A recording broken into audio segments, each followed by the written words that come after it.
Bonjour à toutes et à toutes, bienvenue sur Acropolis. J'espère que vous allez bien. On est parti pour les questions d'actualité au gouvernement qui vont commencer dans une demi-heure à l'Assemblée nationale. Tout ça, tout ça.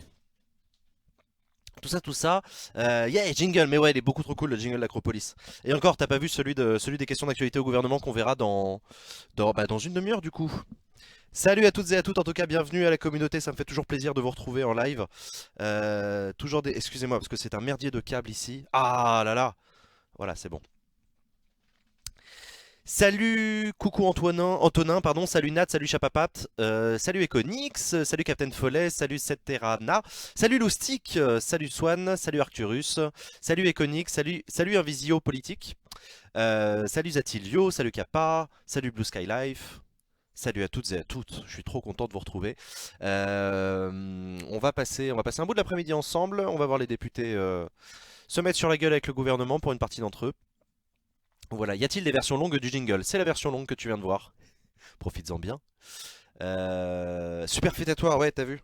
Le sweat que vous pouvez trouver dans la boutique d'Acropolis sur acropolis.fr, il est trop cool, il est trop trop cool. Euh, Bien manger, écoute, c'était délicieux. C'est une salade César, si tu veux vraiment tout savoir. Non, moi ça va bien. Ce matin, j'ai donné un cours de TD à mes étudiants. C'était cool, c'est sur la Troisième République. C'est vachement intéressant. C'est un moment que j'aime bien, c'est la fin du 19e siècle, le moment, la crise de 77 et tout, le moment où le parlementarisme s'affirme en France. Et donc c'était cool, on a passé un bon moment. Et enfin, on a passé un bon moment. Moi, ça va, j'étais le prof. Eux, ils ont dû plancher, me rendre des copies et tout. C'était compliqué pour eux, mais mais bref, peu importe. Qu'est-ce que je voulais dire? Ouais, on a fait une émission hier. On a fait une émission hier soir avec Hardisk, la toute nouvelle émission d'Acropolis qui s'appelle Dans l'isoloir. Moi, j'aimerais bien avoir vos retours un peu là-dessus. J'aimerais bien que vous me disiez comment ça se passe. Qui a fait et comment a été fait l'infographie 3D du Parlement au fond d'écran? Oh, vous avez vu derrière moi, c'est un hémicycle qui tourne. Vous allez voir, à certains moments, on voit que c'est un parlement. À d'autres moments, c'est moins clair. Qui a fait? C'est le graphiste d'Acropolis qui s'appelle Yellowmade. Voilà, Yellowmade. Jean-Alexandre, un mec formidable qui a fait ça. À quoi ça ressemble des TD en lettres sciences sociales? J'en sais rien, j'ai jamais fait de TD en lettres sciences sociales, moi je suis en droit. Go faire de la pub à tes élèves. Non mais ils connaissent déjà, t'inquiète. Vivement Ganesh. Ouais, dans Inside, non non dans l'isoloir d'Acropolis. J'aimerais bien, ouais, j'aimerais bien avoir Ganesh, ça pourrait être intéressant. Ce serait cool. J'ai pas vu, désolé. Ah merde, bah t'iras voir la rediff, tu me diras ce que t'en as pensé. C'était vraiment cool, c'était vraiment cool. Bah du coup je l'ai pas vu. Ah c'est cool. As-tu lu la chronique de Mediapart sur Fillon, assez différente de ce qu'ils font normalement? Non, j'ai pas lu. Je suis pas au courant. Je suis l'affaire Fillon comme tout le monde, mais j'ai pas vu spécialement ce que fait Mediapart dessus. Très sympa, vraiment bonne émission. Ah bah ça me fait plaisir. Eh bah c'est très cool. Super sympa, il faut vraiment continuer cette émission. Ah bah t'inquiète pas, on a bien l'intention de la continuer. Moi j'ai bien l'intention d'inviter des gens cool, des gens qui m'inspirent, des gens que je connais ou pas d'ailleurs. Pour le coup, Hardisk en plus on se connaissait pas. Je peux pas vous dire qu'on se connaissait, alors que JD je le connais un peu maintenant. Il y a deux trois youtubeurs que j'inviterai et que je connaîtrais déjà avant, mais ça je vous le dirai. Et il y en a que je connais pas du tout, mais j'aimerais vraiment leur poser. Mais c'est vraiment des questions que je me pose hein, sur et toi, c'est quoi ta citoyenneté à toi? Qu'est-ce que tu penses de la politique? Est-ce que ça te gonfle? Est-ce que t'adores ça? Qu'est-ce qu'il faudrait changer et tout? Vraiment c'est cool. Moi j'aimerais voir Ozon causer. Ouais, Ludo, ce serait cool de l'avoir Ludo. Je le connais un tout petit peu. C'est un mec très sympa et ouais ouais c'est vrai que alors lui pour le coup la politique c'est son truc donc on aura une discussion un peu différente je pense mais c'est cool parce que moi ce qui m'intéresse d'avoir dans l'isoloir d'Acropolis c'est des gens qui ne parlent jamais de politique genre ils font pas des chaînes YouTube sur la politique enfin ils font des chaînes YouTube sur des trucs qui n'ont rien à voir et voilà. À quand Norman et Cyprien? Bah, moi, tu vois, typiquement, Zerator, pardon, Norman et Cyprien, c'est des gens que j'aimerais bien voir, ouais, dans l'Isolore. Parce que je suis sûr que c'est des mecs très sympas. Et en plus, je pense qu'ils auraient sûrement des trucs à dire sur leur rapport. Bah, en plus, on est la même génération, donc je pense qu'ils vous diront pas des trucs révolutionnaires. J'ai pas l'impression que Hardisk hier vous a dit des trucs complètement révolutionnaires ou des trucs qui vous ont beaucoup surpris. Hein. C'est beaucoup une parole de notre génération, mais justement, si on peut réussir à mettre en mots cette génération et ce qu'elle pense de la politique, ce serait cool. Ça pourrait être cette émission-là, quoi. Un peu un témoin du temps. À quand Zerator? Bah pareil, moi Zerator j'aimerais bien, Benzaï pareil. Enfin, me faites pas la liste des gens que j'aimerais bien voir, mais arrêtez d'écrire Xerator, c'est Zerator avec un Z. Vous êtes trop mignons. À quand Squeezie? Bah pareil, Squeezie ça pourrait être cool. Par contre, on parle mieux de ses élèves SVP. Quoi, t'es un de mes élèves? Fanta et Bob. Ouais, ça pourrait être cool, Fanta et Bob. Je crois que non, Bob, il y a très longtemps, Bob Lennon, il avait fait dans une FAQ, il avait rapidement parlé de son rapport à la citoyenneté. Et ouais, ça pourrait être l'occasion de de creuser, pardon. Voilà. Ouais, c'était sympa, peut-être lui demander de se préparer avant l'interview. Non, non, non, non, non, non, non, au contraire, au contraire. Moi j'aime bien l'idée que les invités ils viennent genre comme ils sont. Non, parce que si tu prépares l'interview, tu commences à réfléchir à ton rapport à la politique, tu te mets à construire un discours. Et moi j'ai pas envie d'avoir des invités qui ont un discours construit, au contraire. Je veux des mecs au naturel quoi. En fait, la discussion que j'ai eue hier avec Hardisk, c'est typiquement une discussion que j'aurais pu avoir avec lui dans un bar en buvant des pintes, hein. C'est vraiment des questions que je me pose. Donc non, non, moi je veux un truc spontané. Usus, non, c'est pas Usus, c'est Usul. Ah là là. Est-ce que ce sera aussi avec des invités sur Skype? Non, non, non, non. Le but c'est vraiment de le faire sur le canapé si on peut. Après, s'ils sont à l'étranger ou dans d'autres régions de la France et qu'ils viennent jamais à Paris, on pourra éventuellement le faire exceptionnellement sur Skype. Mais non, non, dans l'idée c'est en physique quoi. Et Doc7, vu qu'il t'a partagé sur Twitter. Bah Doc7, pareil, ça pourrait être cool. C'est un peu McDo ici, venez comme vous êtes. Exactement, c'est exactement ça. En gros, il manque des pintes à l'émission. Oui, non, c'est pas le but. Mais le côté un petit peu café du commerce, il est voulu, ouais, il est voulu. Après, ce sera peut-être beaucoup moins le cas avec des gens comme Usul ou Ludo Dozon-Causet, parce que c'est encore une fois, c'est des gens qui ont la politique dans les tripes, donc on aura des discussions peut-être probablement un peu différentes. On rentrera plus profondément dans leur engagement, ses modalités, ses sources, ses inspirations et tout. Mais avec des gens comme Hardisk, moi, c'est justement des questions très ouvertes sur est-ce que t'es déjà allé au Parlement, est-ce que t'es déjà allé en manif, qu'est-ce que t'en as pensé, est-ce que ça te dirait un jour d'adhérer à un parti politique, pourquoi, qu'est-ce que t'as envie d'y faire et tout. Ah là là. Où est ton studio physiquement? Il est à Paris. Hum, hum. Euh, Si pas de pinte, au pire un petit Bordeaux. Là, on a une tireuse à bière chez Acropolis. Un Acropolis isoloir couplé avec les recettes pompettes. Non, c'est pas trop le but non plus. Peut-être pas déconner. Et en plus, non, on boit pas de Bordeaux ici, on boit du Bourguignon. Et ouais, le vin de Bourgogne.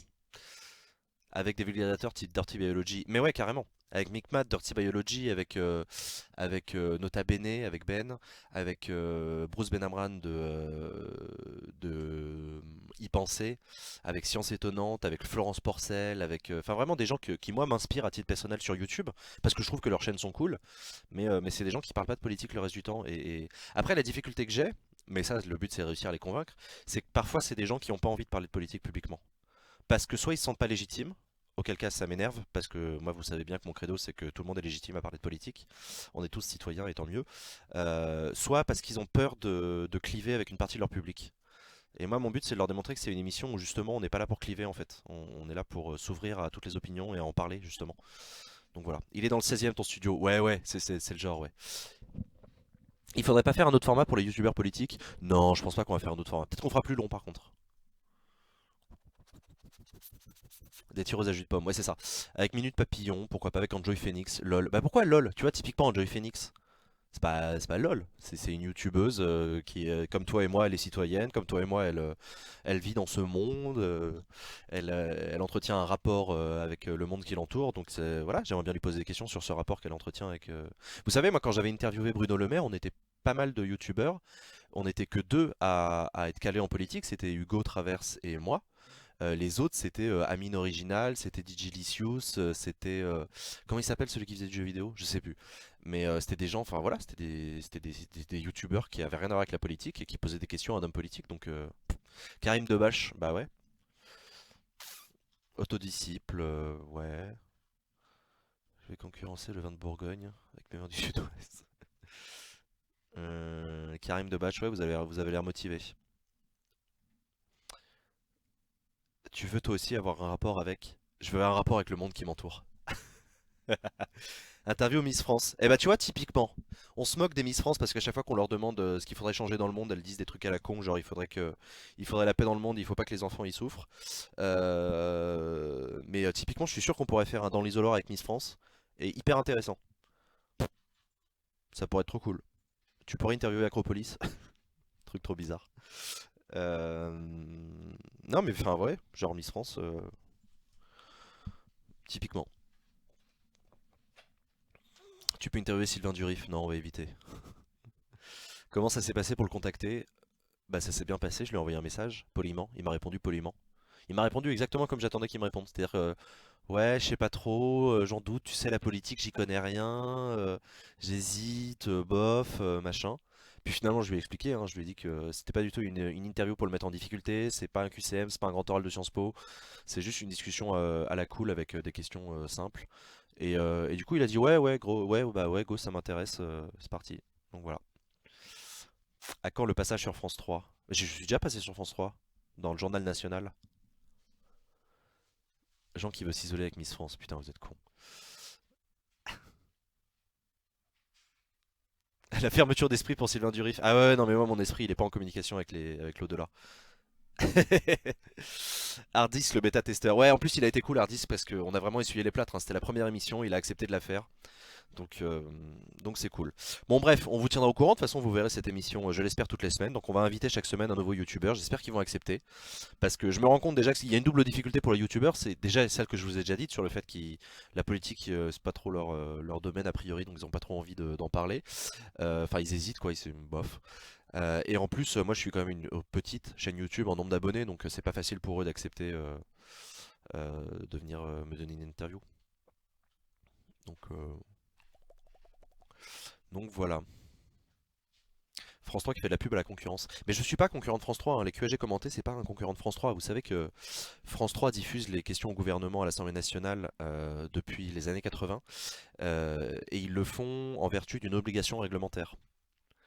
Et donc c'est la loi qui oblige France 3 à diffuser les questions au gouvernement et France 3 n'a aucune envie de continuer à diffuser les questions au gouvernement. Ça fait des années que France Télévisions essaye de se débarrasser de cette émission. À chaque fois ils le répètent, hein. À chaque fois ils le disent aux députés. Foutez-nous la paix avec les questions gouvernement, c'est de la merde, personne regarde. Et à part flatter l'ego des parlementaires, ça sert à rien. Et les parlementaires, à chaque fois, ils veulent pas entendre parler d'une déprogrammation, ils veulent absolument garder cette émission. Donc c'est pour ça que les questions gouvernement sur France 3 sont pas investies. Parce que France 3, ils le font pas de gaieté de cœur, ils le font parce que alors que ça les fait chier. Voilà. Donc voilà, et Acropolis c'est pas concurrent de ça, hein, on est complémentaires. S'ils acceptent le concept, tu pourrais inviter un politique ou ça t'intéresse pas. Alors, moi ça m'intéresse d'inviter des politiques. Maintenant, il faut que vous sachiez, parce que c'est depuis le début, mais on va arrêter de parler de ça là dans 2 minutes, parce que c'est plutôt des discussions qu'on doit avoir dans Acropolis Inside sur le truc là. Moi sur Acropolis, j'essaie de vous proposer des choses que vous ne voyez pas ailleurs. Si par exemple des interviews de politiques comme vous en voyez à la télévision, moi ça m'intéresse pas parce que ça existe déjà à la télévision, parce que la télévision le fait déjà mieux que moi, et que j'ai pas vocation à être un journaliste télé. Et Acropolis n'est pas une chaîne de télévision. Donc nous, nos émissions, elles sont toujours interactives, et j'essaie de vous proposer des formats que vous avez jamais vus ailleurs. Et typiquement, interviewer des youtubeurs sur leur rapport à la politique, ça c'est nouveau. Donc je le fais. Voilà, pareil, je ferai pas des interviews de youtubeurs pour qu'ils nous parlent de leur chaîne YouTube. Ça, il y a d'autres chaînes YouTube qui le font et qui le font très bien. Donc voilà. Euh, Mais donc pour répondre à ta question, inviter des politiques sur Acropolis, ouais carrément. Mais il faudra qu'on trouve un format, une manière de faire qui soit propre à Acropolis. Et donc il faudra qu'on trouve une manière de discuter avec le chat. Donc voilà, bref. Jean ne sera pas la nouvelle Karine Le Marchand. Ça pourrait être drôle. Qu'on fasse un truc. Ça s'appelle comment son émission à Karine Le Marchand? Ah, ça s'appelle Ambition intime. Une ambition intime. Faudrait qu'on fasse un pastiche de cette émission. Et qu'on fasse. Ah, on pourrait faire une conviction intime. Oh, ce serait cool. On fait une émission qui s'appelle Une conviction intime et on invite des politiques à parler pendant 1 heure et on va au fond de leurs convictions. Ils viennent vraiment aller, genre on n'est pas dans les petites mesures de ouais machin critique du gouvernement et tout. Non non, là on parle vraiment du fond de leur volonté politique, de ce qu'ils veulent incarner dans ce monde et tout. C'est genre un socialiste, on pourra lui demander c'est quoi ton socialisme à toi, c'est quoi ta définition du socialisme dans un monde qui bouge et tout, pour avoir des ah ça pourrait être cool ouais, une conviction intime. Faudrait qu'on fasse ça. Une démission intime avec Fillon. Vous êtes con.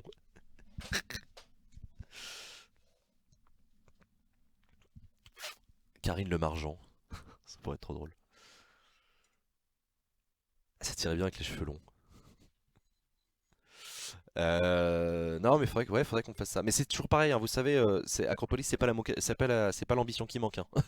C'est pas la volonté qui manque, c'est juste les moyens. C'est qu'il y a un moment, on a besoin d'avoir des locaux, on a besoin d'avoir des moyens financiers pour acheter du matériel, on a besoin d'avoir des moyens financiers pour déjà nous rémunérer et rémunérer les personnes qu'on embauche parce que tout ça, ça va demander du monde quand même pour préparer, pour organiser, pour tourner, pour diffuser, pour communiquer, etc. Donc on en reparlera, mais si c'est des émissions qui vous bottent, aidez-nous à les financer. Genre, tu trouves vraiment ça intéressant d'avoir des QAG sur France 3 quand tout le monde a LCP? Moi, j'en sais rien. Moi, je laisse la télé se démerder avec ces histoires-là. Je suis pas responsable. C'est vrai que France 3, ça avait du sens à l'époque où les chaînes hertziennes étaient les seules à diffuser. Maintenant qu'LCP est sur le canal de la TNT, et qu'on a donc tous accès à LCP, peut-être que ça se justifie moins d'avoir France 3 et LCP. Ceci étant, le réflexe reste sur France 3, donc les auditeurs qu'ils ont restent sur France 3. C'est à 15 h le début. Oui, c'est dans 10 minutes, 12 minutes, donc on va arrêter de parler de toutes ces histoires-là. Euh, Hop, un compte Twitch créé spécialement pour Acropolis. Ah bah c'est cool, Assénar Lunin. Assénar Lunin. Bah bienvenue sur Twitch. Et puis bah abonne-toi à Acropolis, follow la chaîne. Et bienvenue, c'est cool. Et puis bah regarde un peu ce qui existe sur Twitch, tu verras, il y a des trucs rigolos. Tu penses à Sponso ou ça impose un problème d'indépendance? Non, non, je pense à Sponso, clairement. Indépendant ou problème d'indépendance, les problèmes d'indépendance ça se règle avec le sponsor, il y a pas de... Bon bref, on en reparlera une autre fois, ça, tout ça c'est des sujets internes à Acropolis qui ont vocation à être discutés dans Inside Acropolis, l'émission qu'on a créée spécialement pour discuter de ça. Allez, on va parler des questions d'actualité au gouvernement qui vont avoir lieu dans 10 minutes et je vous pose la traditionnelle question à vous le chat. Si vous étiez député, si vous aviez l'occasion de poser une question cet après-midi au gouvernement, quelle est la question que vous voudriez poser? Voilà. Voilà, vous avez 2 minutes, vous êtes représentant de la nation, félicitations. Vous avez 2 minutes pour poser une question au gouvernement français qui est devant vous. Et vous pouvez poser une question à n'importe quel ministre ou alors au Premier ministre sur sa ligne globale. Et vous pouvez poser une question, donc c'est à vous de soulever un sujet. Donc ça peut être un sujet d'actualité récente, ça peut être un sujet dont vous trouvez qu'on n'en parle pas assez dans l'actualité et que vous aimeriez bien que le gouvernement se positionne dessus. Ça peut être un sujet très technique, ça peut être un sujet local, ça peut être un sujet international. Essayez d'éviter le sujet local parce que par exemple si c'est une compétence de la mairie, le gouvernement il va vous répondre bah j'y peux rien, genre c'est pas de ma responsabilité. Donc vous pouvez faire comme les députés font, c'est-à-dire que vous prenez exemple sur une situation locale pour en tirer des conclusions au niveau national et demander au gouvernement ce qu'il compte faire au niveau national parce que c'est sa responsabilité. Voilà. Alors une question sur le rapport de la Cour des comptes. Effectivement une visio politique, tu as raison, la Cour des comptes vient de rendre son rapport annuel. Vous savez que la Cour des comptes ce sont des magistrats indépendants qui jugent de la bonne exécution du budget par les comptes publics, en gros par les gestionnaires publics, et qui chaque année rendent un rapport où ils pointent du doigt les dépenses excessives, les endroits qui ne se justifient pas, les doublons, les trucs comme ça. Donc voilà. Euh,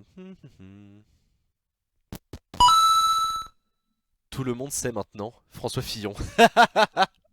Merci François, merci François Fillon pour ce don très généreux.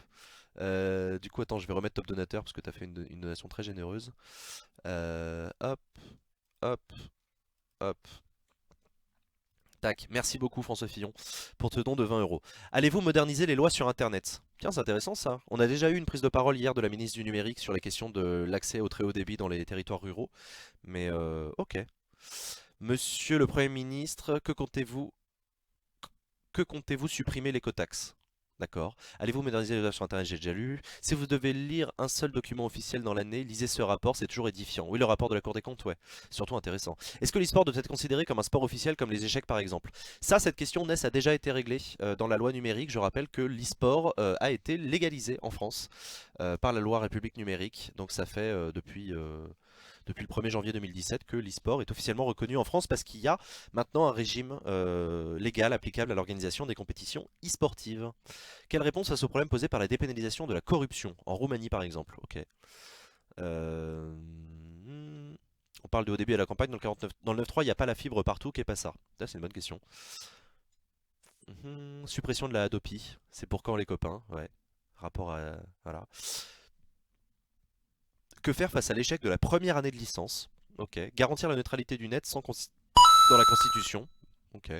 Revaloriser les assistants politiques. Merci Navran. Navram, est-ce que tu es assistant parlementaire toi? Dis-le nous dans le chat. Je sais qu'il y a des assistants parlementaires qui regardent Acropolis. Je le sais. Arrêtez de vous cacher, dites-le nous. Je sais qu'il y a quelques députés et sénateurs aussi qui regardent Acropolis, qui aiment beaucoup. Donc voilà. Euh, Pourquoi ne pourrait-on pas mettre en place une plateforme de pétition gouvernementale pour faire participer les gens et savoir ce qui les touche?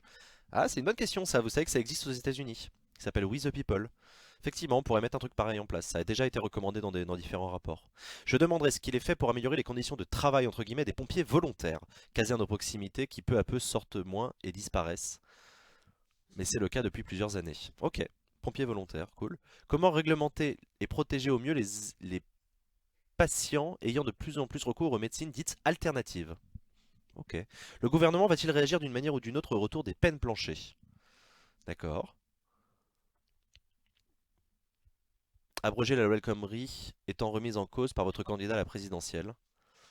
Ouais, mais on revient à la problème qu'on a soulevé hier sur la majorité. Acropolis, la chaîne des emplois fictifs. Oui, c'est ça. Tous les emplois fictifs qui bossent pas, qui bossent pas à l'Assemblée nationale, ils regardent Acropolis. Donc Navram qui répond non, mais je trouve dommage qu'on ne les connaisse pas assez. Bah, je suis d'accord avec toi. Bah tiens, on pourrait aussi en inviter sur Acropolis des assistants parlementaires pour nous raconter leur boulot. Comment utiliserez-vous la taxe YouTube? Bonne question. Monsieur le Premier ministre, que comptez-vous faire pour l'écotaxe? En Bretagne, il n'y a pas besoin. Bah, elle a déjà été abandonnée l'écotaxe. Des députés qui regardent Acropolis au lieu d'être à l'Assemblée. Non, mais les députés, alors déjà à l'Assemblée, ils peuvent regarder Acropolis. Et ensuite, Acropolis, c'est pas seulement pendant les QAG.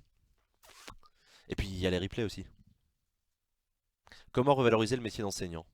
Pourquoi ne pas créer un site internet qui permettrait aux Français de poser leurs questions sans passer par les députés? Alors, il y en a un qui existe, s'appelle Questionner vos élus, que je vous invite à aller voir. C'est des gens assez cool que je connais. Et on est en discussion pour éventuellement avoir un partenariat avec Acropolis. Moi, je pense que ça pourrait être une bonne idée. À Marisol Touraine, comment comptez-vous assurer la formation des étudiants avec l'augmentation récente du numerus clausus? Ok. Comment peut-on lutter contre l'absence de verre dans les directions des entreprises? Hein?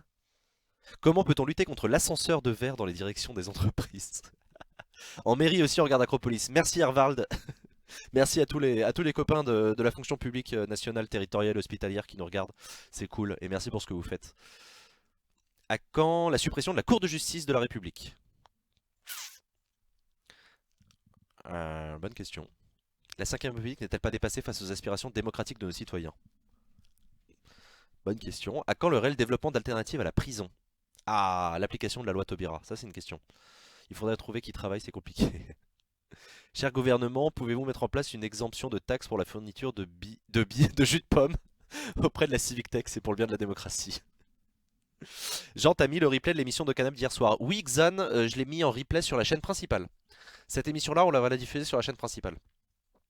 Le problème de l'indépendance des médias et de l'information parfois fausse est de plus en plus répandu. Comment pourrait-on lutter contre ces dérives? Bonne question. Le gouvernement va-t-il un jour reconnaître que son existence est bien souvent la raison numéro un de nos problèmes? Le gouvernement est la cause numéro un de tes problèmes? Ah merde. Ah bah je suis désolé pour toi. Sinon j'ai une question pas QSG, il y a un flux qui existe sur les débats à l'Assemblée où c'est privé fermé. Ah non non pas du tout, tu vas sur assemblée-nationale.fr, tu vas sur vidéo au pluriel .assemblée-nationale.fr et tu verras.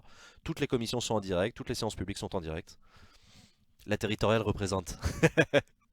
Comptez-vous mettre en place un statut officiel pour les créateurs sur internet? C'est inutile.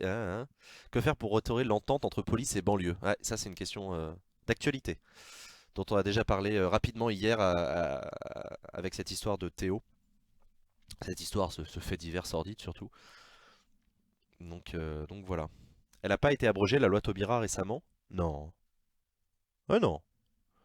Non, non, elle va peut-être l'être par la prochaine majorité.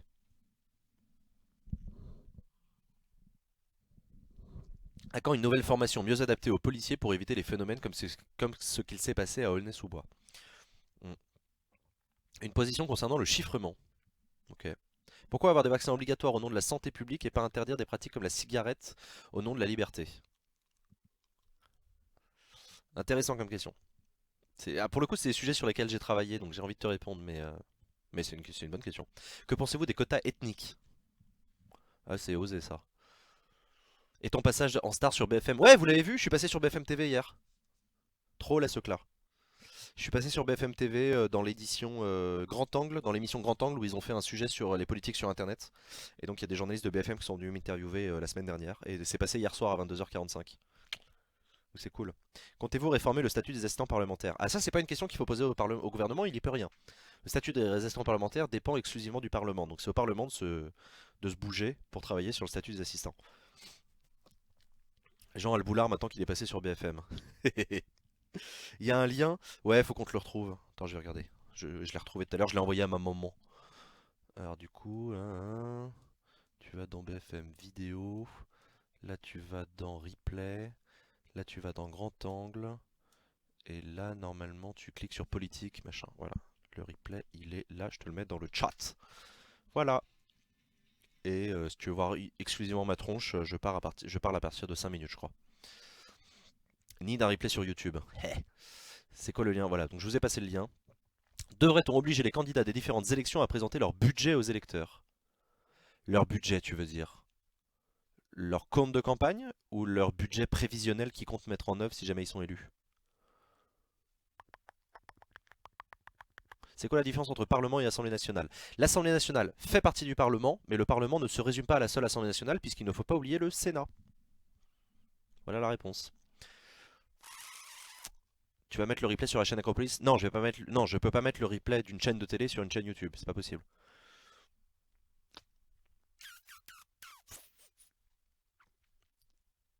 À quand des sages au pouvoir au lieu de mettre ceux qu'ils veulent par-dessus tout? D'accord. À quand une vraie transparence des choix lors d'appels d'offres publics? Ah bah la procédure elle est déjà ric-rac hein, pour les appels d'offres. C'est court, t'as servi de transition entre Mélenchon et Philippot, c'est triste. C'était court. Ah oui, c'était court sur mon passage sur BFM. Oui, bah qu'est-ce que vous voulez. En même temps, c'est BFM, hein, on va pas se mentir. Et on a regardé en direct pendant l'émission sur BFM combien je gagnais, enfin combien Acropolis gagnait d'abonnés sur YouTube. On a gagné un abonné. Je vous jure que c'est vrai, hein. Genre avant le reportage, on était à 16 722 et on est passé à 7 723. C'est tout. Bon, chers amis, merci pour toutes vos questions au gouvernement. On va voir si les députés ont été aussi loquaces que vous et ont envie de poser les mêmes questions, ont les mêmes préoccupations de vous. Donc je vous propose qu'on se mette un petit jingle dans les oreilles et qu'on se retrouve tout de suite en direct de l'hémicycle de l'Assemblée nationale pour les questions d'actualité au gouvernement. Générique. Ça veut pas? Ça rame? Malikoum, ça rame?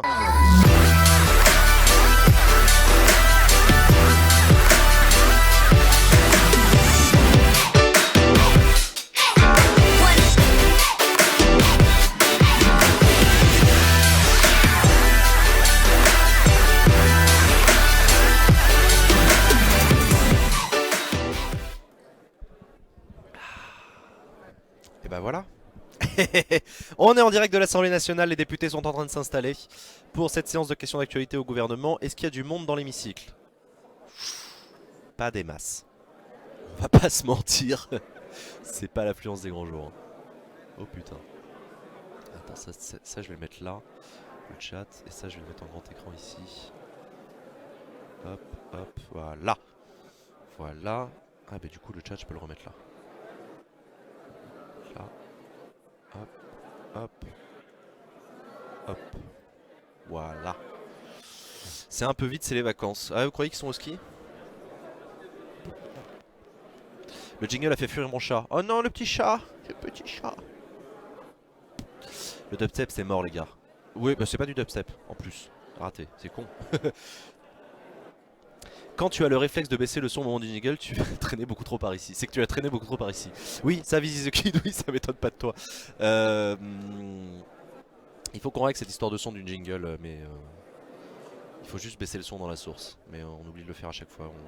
Enfin, vous savez, techniquement, c'est un peu compliqué à réaliser comme émission. On pense à plein d'autres trucs, mais pas à ça. Déjà qu'on pense à allumer le micro, c'est pas mal. Quel rôle a Bartolone à part distribuer la parole et assurer le calme des séances? Alors, le président de l'Assemblée nationale, le président de séance, d'une manière générale, a un rôle qui est très important pendant les séances d'examen des projets de loi. Là, en l'occurrence, pendant les séances de questions d'actualité au gouvernement, il n'a pas un rôle fondamentalement important, c'est-à-dire qu'effectivement, il fait que passer les plats, il passe la parole. Le reste du temps, le président de séance, il est très important. C'est vraiment lui qui va organiser les débats, qui va pas seulement passer la parole, qui va veiller au respect du temps, veiller à l'ordre du jour, veiller au respect des scrutins, etc.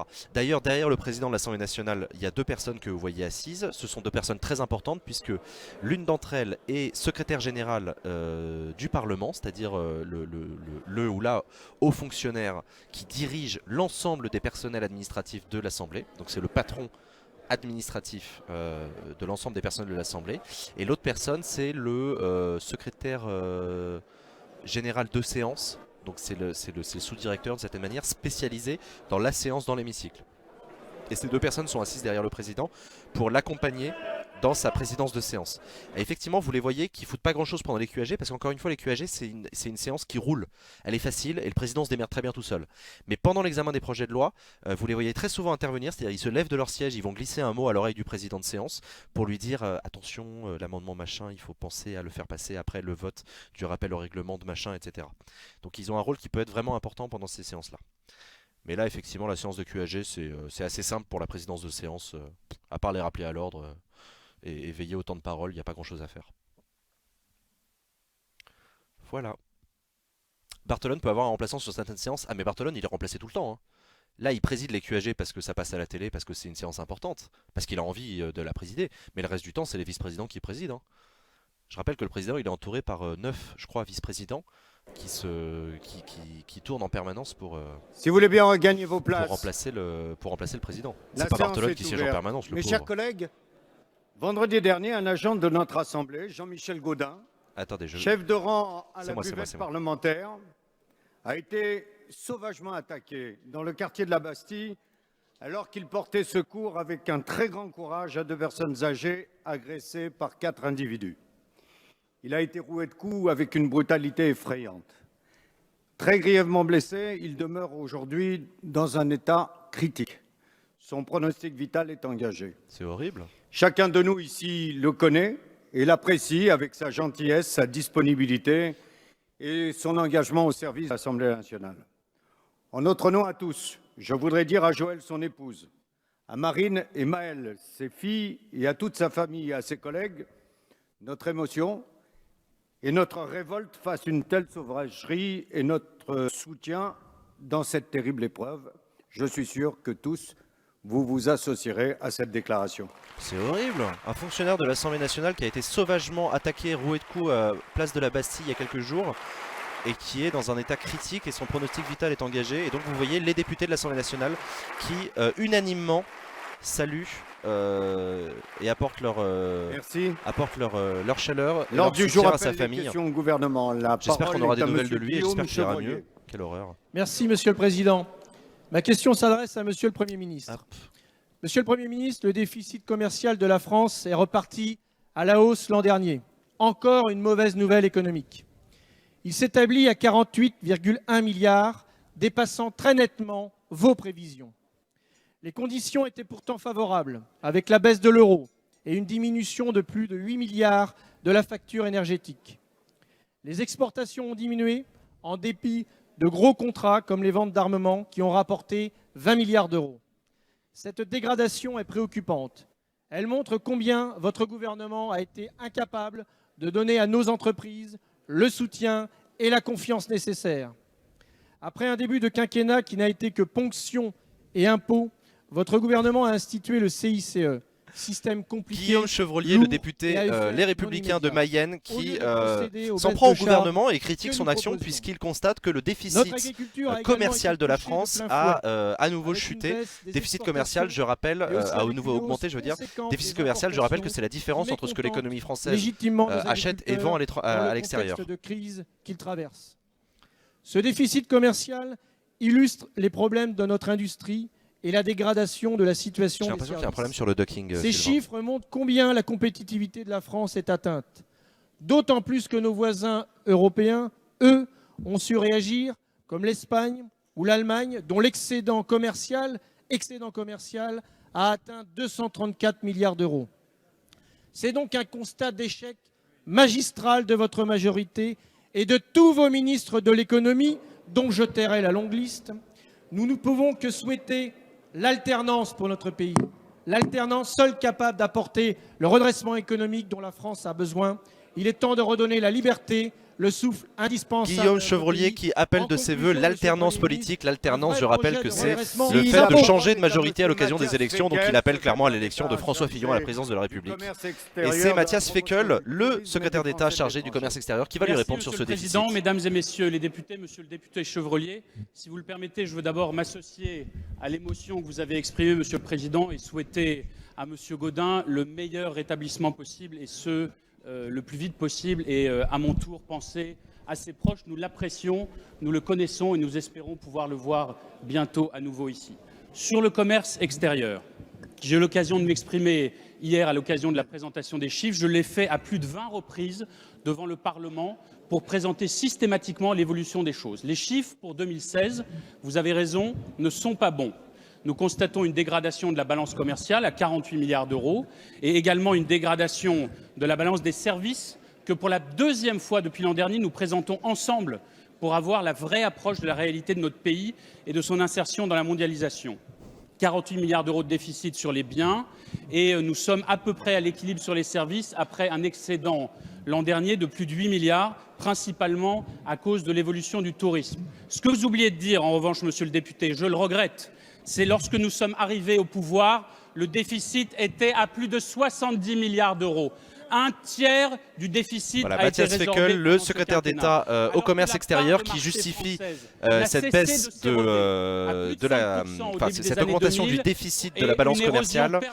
Déjà, la situation du tourisme, évidemment, suite aux attentats, vous savez qu'on a beaucoup moins de touristes en France et le tourisme apporte beaucoup de pognon à la France. Et ensuite, il justifie pas, mais il renvoie dans les cordes de la droite en rappelant que quand la droite était au pouvoir, elle avait un déficit encore pire. Le nombre d'entreprises exportatrices n'a cessé d'augmenter, 117 000 en 2011, 124 000 l'an dernier. Donc il y a des situations difficiles, un effort de redressement à poursuivre, mais aussi des éléments de stabilité et une diplomatie économique qui a répondu présent tout au long de ces années. Merci, monsieur le secrétaire d'État. La parole est à monsieur Ibrahim Aboubacar. Merci, monsieur le président. L'homme à l'origine de CETA. Ah non, Matthias Fekl, il n'est pas à l'origine de CETA, il est le ministre qui a dit non au CETA. Potable d'une gravité exceptionnelle. La population de 8 communes du Sud est alimentée en eau 1 jour sur 3. Et d'ici une semaine, ce pourrait être l'ensemble du territoire. Écoutez, Ibrahim Aboubacar, il vous parle de Mayotte où la situation est terrible. Les conséquences humaines et économiques de cette situation sont désastreuses. Cette situation appelée à perdurer au moins dans les 4 prochaines années, puisque dépendant du niveau de précipitation dont le caractère aléatoire devient la règle. Après concertation avec les acteurs concernés, le gouvernement a annoncé une série de mesures d'urgence correspondant pour beaucoup aux décisions qui n'ont pas été prises dans les années passées et qui nous placent dans cette malheureuse situation. Entre autres, inscription de la construction d'une 3e retenue collinaire au CPER 2015-2020, tandis qu'un apport éventuel d'eau extérieure à l'île par tanker est en examen. Tout en saluant ces mesures, je me dois de souligner que celles-ci ne sont pas à la hauteur du drame qui se joue dans le territoire pour les prochaines années.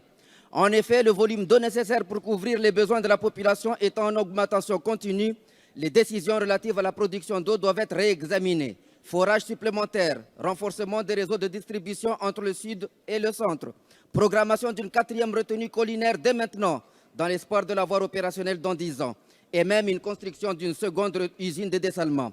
C'est ainsi une enveloppe de l'ordre de 70 millions d'euros en plus des... Ibrahim Aboubacar qui attire l'attention du gouvernement sur la situation à Mayotte. Vous savez qu'il y a des graves problèmes actuellement, notamment des coupures d'eau absolument dramatiques. Ibrahim Aboubacar, il en connaît un rayon en matière d'acheminement de la flotte puisqu'il est ingénieur en travaux publics de métier et syndicaliste. Les ajustements à mi-parcours des programmes européens en cours d'examen doivent inclure cette contrainte. C'est pourquoi... Il y a un truc qui est intéressant avec Ibrahim Aboubacar, c'est qu'il est de gauche, il siège au sein du groupe socialiste, mais compte tenu des spécificités de l'île de Mayotte, il plaide, lui, pour une abrogation du droit du sol, figurez-vous, aux grandes dames de ses collègues socialistes, et il souhaite que les enfants qui sont nés à Mayotte, mais de parents étrangers, n'obtiennent pas automatiquement la nationalité française. Monsieur le Président, Mesdames et Messieurs les députés, Monsieur le député. C'est une position assez iconoclaste à gauche. Au quotidien, croyez-le, Monsieur le député, pour garantir à tous les Mahorais un accès à l'eau face à la pénurie actuelle, mais également à plus long terme, car les réponses transitoires, vous l'avez dit, ne sauraient être suffisantes. Mais je le dis aussi, ces réponses ne peuvent être apportées qu'avec la mobilisation des élus. À court terme, l'étude sur la faisabilité d'un approvisionnement d'eau par tanker sera achevée la semaine prochaine. En plus des 500 000 € annoncés la semaine dernière pour l'achat de bouteilles d'eau et de citernes pour assurer la scolarisation des enfants au premier degré, plus de 5 millions d'euros pourront être disponibles dès 2017 au titre du Fonds exceptionnel d'investissement secrétaire d'État à l'Outre-mer, qui est en train de faire une réponse très circonstancée sur tout ce que fait le gouvernement pour l'île de Mayotte. Des crédits importants ont été débloqués par l'État pour subvenir aux besoins en eau du département. Je rappelle à cet égard que 400 000 € de crédits d'études pour la 3e retenue n'ont été consommés qu'à hauteur d'un tiers. De même, 14 millions d'euros Alors que vous dédiés voyez à Najat l'adduction Vallaud-Belkacem en eau derrière potable qui des fonds surfe sur son européens iPad et du qui cherche FEDER l'adresse sont d'Acropolis. actuellement encore totalement disponible. Aucun projet n'a Acropolis été avec engagé. 2C.fr. J'invite les acteurs locaux compétents à pleinement se saisir des opportunités qui leur sont offertes. Et je pense qu'effectivement, comme vous, il est important de re-questionner le CPER sur de tels projets à mi-parcours. Je tiens enfin à saluer la qualité des échanges lors des réunions fréquentes avec les services de l'État et les élus locaux pour avancer sur cette question. Vous voyez, monsieur le député, le gouvernement est à la hauteur des enjeux et pleinement mobilisé auprès des élus locaux pour répondre aux besoins en eau des Mahorais. Merci Voilà la Madame. réponse La du parole est gouvernement. à Monsieur Patrice Carvalho. Qui, Merci, Monsieur le Président, pour ces mots qui chaleureux s'attarde sur la question de à Mayotte. l'égard de ce courageux Monsieur Gaudin.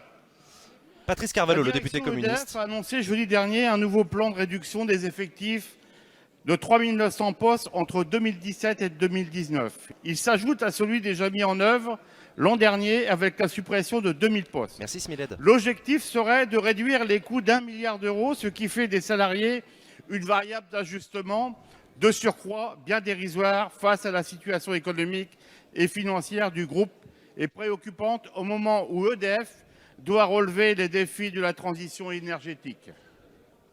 L'EDF paie au prix fort la libéralisation européenne du marché de l'énergie, qui conduit à des prix qui ne couvrent plus les coûts. Au bout du compte, la facture est pour les usagers, dont un nombre croissant, 11 millions de personnes en 2016. Patrice connaissent Carvalho, la le député précarité communiste énergétique. qui s'en Le prend groupe est aux suppressions de endetté à postes chez hauteur de EDF, 38 qui milliards l'accuse d'euros à un moment d'être à où la il solde doit de, faire de face à la de libéralisation du colossaux marché de l'énergie au niveau investissements européen. dont Je certains précise que sont Patrice Carvalho aventureux. est un député Il donc est communiste, comme ainsi je l'ai dit. Il est maire de la ville de au Tourotte chantier de depuis prolongation de 10 ans de 1989. l'activité Putain, des ça fait bientôt 58 30 ans qu'il est maire. nucléaires Et par pour un ailleurs, coût c'est de sa femme qui est 55 son milliards assistante d'euros. parlementaire, Il est appelé figurez-vous. au sauvetage d'Areva pour 2,7 milliards d'euros. Et il y a enfin le fameux projet d'Inca Point, soit 2 EPR en Et Grande-Bretagne. Patrice dont le Carvalho, coût il est s'est estimé positionné à contre le 24 mariage milliards homosexuel. d'euros. en EDF 2013. est en face à des choix stratégiques. Soit il s'enfonce dans la logique de la déréglementation, soit nous recouvrons la maîtrise du secteur. C'était le sens de notre proposition de loi visant à créer un établissement public dénommé France Énergie, rassemblant toutes les participations de l'État dans les entreprises du secteur. Monsieur le ministre, ces nouvelles réductions d'effectifs sont-elles la contrepartie exigée par le gouvernement aux 3 milliards d'euros de recapitalisation ou êtes-vous prêt? Voilà, Patrice Carvalho qui rappelle À que le demander à gouvernement, EDF de que revoir l'État sa a copie et recapitalisé assurer l'avenir EDF, donc a du donné service du pognon. Et Merci. Patrice Carvalho La qui parole demande est qu'en à échange, il y monsieur ait des contreparties, notamment Christophe Sirugue, pas de suppression secrétaire d'emplois d'État chez EDF. chargé de l'industrie. Quelle va être la réponse du secrétaire d'État chargé de l'industrie? On écoute. Merci Monsieur le Président, Mesdames et Messieurs les députés, Monsieur le député Patrice Carvalho. EDF, à période régulière, définit sa stratégie pour tenir compte dans l'environnement dans lequel se développent ses activités. Cette stratégie a permis, entre 2011 et 2016, de créer 20 000 emplois dans cette entreprise. Une nouvelle stratégie a été élaborée au niveau d'EDF pour accompagner les mutations du secteur de l'énergie et lui permettre d'être le leader de la croissance bas carbone. C'est dans ce cadre, en effet, qu'une annonce a été faite pour que nous Oui, tu as raison, tenions Dojo, compte c'est de surtout ces Areva, évolutions, plus que- qui plus se que solde par des mesures de départ sur la base Il y a plein de du questions, il y a volontariat, plein de puisque gens je dans le chat rappelle qui qu'il posent y des a questions sur le aucun fonctionnement licenciement de la dans ce qui séance, a été etc. annoncé par Je laisse ceux qui EDF. savent y répondre. Moi, j'ai déjà J'ajoute répondu que plusieurs fois. s'il y a en Donc effet voilà, cette je baisse laisse les gens dans le chat sur les départs s'entraider. volontaires, il y a dans le même temps des recrutements qui sont à hauteur de 1500 salariés en 2017, 1000 salariés en 2018, sur des postes autres, notamment d'ingénieurs et de techniciens dans les productions et les systèmes À d'information. quoi le logo travaille en La famille sur le modèle de situation celui est qui plus indique un cumul? équilibrée, C'est vrai que ça bien pourrait être évidemment, rigolo, que ça, ce que vous Aristote. venez de mentionner, mais je veux néanmoins attirer votre attention sur le soutien de l'État à EDF parce que c'est un élément déterminant par rapport aux choix qui ont été faits que de restructurer la filière nucléaire. Dans le choix de restructuration de la filière nucléaire, nous avons souhaité Patrice qu'EDF Carvalho, soit pilote non pardon, de excusez-moi, c'est pas cette Patrice filière. Carvalho qui est en train de parler, Et c'est nous avons Christophe souhaité, Sirugue, dans ce le cadre, ministre une chargé de l'industrie, qui a recapitalisation un soit iPhone Elle 7 permettra dans la poche. 4 Ah, milliards c'est la classe un d'euros, peu. dont 3 milliards d'euros portés par l'État Et je crois que c'est la meilleure indication que vous puissiez avoir, monsieur le député, comme l'ensemble de la représentation nationale, sur la détermination du gouvernement à soutenir EDF, à soutenir la filiale nucléaire et à permettre une adaptation stratégique face aux enjeux auxquels cette entreprise est confrontée. Merci. La parole est à monsieur Joël Giraud. Merci, Monsieur le Président. Permettez-moi avant tout de dire que notre groupe partage votre émotion suite à l'agression de Jean-Michel Gaudin. Monsieur le ministre de l'Économie et des Finances, le 17 février 2002, il y aura 15 ans la semaine prochaine, le franc disparaissait. En effet, un mois et demi plus tôt, le 1er janvier 2002, arrivait une véritable révolution monétaire et sociétale, l'euro, en tant que monnaie fiduciaire prévue 10 ans plus tôt dans le traité de Maastricht qui créait l'Union économique et monétaire. Nous étions alors 12 pays à nous lancer dans l'aventure de la monnaie unique, nous sommes aujourd'hui 19. En bon frontalier, je me débarrassais de la monnaie e-box aimantée de la voiture qui permettait de payer les parcs-mètres chez tous nos voisins. Ce sont aujourd'hui près de 340 millions de citoyens européens qui peuvent voyager au sein de la zone euro sans avoir à changer de devise. Leur attachement à la monnaie unique reste réel. Joël Giraud, le député 70% des radical, Européens qui se pose déclarent une question favorables à sur l'euro. Je notamment rappelle que l'on stabilité. fête les 25 ans Mais cet attachement du demeure traité précaire. de Maastricht Le en Brexit, 92 la crise des réfugiés qui a et la créé montée l'Union des populismes européenne et des suite à la souverainismes communauté dans économique beaucoup des européenne États et membres qui de a l'Union ouvert la voie à une témoignent monnaie d'un commune recul qui, de comme vous le l'espérance savez, est arrivée en européenne service qui en s'ajoute à la 2002. terrible crise financière qui a frappé la zone euro en 2007. Des mesures ont été prises depuis cette crise pour sauver la zone euro. Renforcement du mécanisme européen de stabilité, renforcement de l'union bancaire et mise en place d'une plus grande coordination en matière de politique économique, notamment au travers de la règle d'or. Mais ces mesures, comme la monnaie à un avers, ont leur revers, l'inacceptabilité croissante de populations marginalisées. Récemment, l'Institut Jacques Delors, pourtant peu suspect d'euroscepticisme, estimait même que dans sa forme actuelle, l'UEM n'est pas viable à long terme. C'est pourquoi, Monsieur le Ministre, au nom de tous les L'UEM, c'est radicaux l'Union qui ont économique et toujours monétaire. défendu une construction européenne plus intégrée, je vous demande quelles actions mène le gouvernement à l'échelle Alors européenne que Valigny pour renforcer la montre zone au euro, président de séance que c'est notamment bien concernant Bernard la Cazeneuve, le création d'un Premier ministre, qui va gouvernement répondre en économique personne de la à zone Joël euro Giraud. Joël qui Giraud, donc, comprend il pose une des question budgets sur où est-ce qu'on en est dans la construction européenne mais aussi en à l'occasion faveur de de cette date l'harmonisation anniversaire fiscale et du sociale traité de et Maastricht. de la Je création précise d'un que parlement de la zone euro permettant Joël de prendre des Giraud, décisions plus pardon, il est maire de démocratiques et l'Argentière, la plus BC depuis 1989 Merci. lui La aussi, parole est à et monsieur il est le administrateur Premier des ministre PTT puis Bernard administrateur Cazeneuve. civil de profession. Monsieur le député Joël Giraud, vous posez une question qui renvoie à la construction européenne au moment où celle-ci, pour des raisons qui tiennent à l'évolution du contexte international, pour des raisons qui tiennent aux positions prises par le président des États-Unis, se trouve confrontée à de nouveaux défis qui l'obligent à intégrer davantage ses politiques si elle veut pouvoir. C'est quoi le groupe RRDP? C'est le groupe radical de gauche, proche du et PRG. apporter aux citoyens européens des réponses aux interrogations qu'ils se posent. Le premier point sur lequel je voudrais insister, c'est sur l'attachement très fort des Européens à la monnaie unique. Nous sommes aujourd'hui dans un contexte où, après plus de 10 ans, la monnaie unique aura permis d'intégrer davantage le marché intérieur, d'accompagner le développement de filières d'excellence industrielle, de développer l'activité de nos services et de faire en sorte aussi que, face aux crises qui peuvent toucher un certain nombre d'États, nous soyons plus solidaires pour les résoudre. Vous me posez la question de savoir quelles sont les actions, les mesures que nous préconisons, que nous avons prises, que nous prendrons pour faire en sorte que cette monnaie continue à être un extraordinaire atout et que l'Union européenne soit plus forte face aux défis auxquels elle est confrontée. Le premier point sur lequel je voudrais insister, c'est alors, que Myriam, si nous t'en fais voulons drôle de que tête. la monnaie unique continue à rester aussi populaire qu'elle est aujourd'hui, il est impératif que nous ayons Le positionnement des politique des membres du modalités de gouvernement n'est pas résolution indiqué en dessous de des leur nom. crises qui soient C'est pas très de grave, plus ils sont en plus tous de la performantes, majorité qui permettent socialiste. de faire face aux difficultés.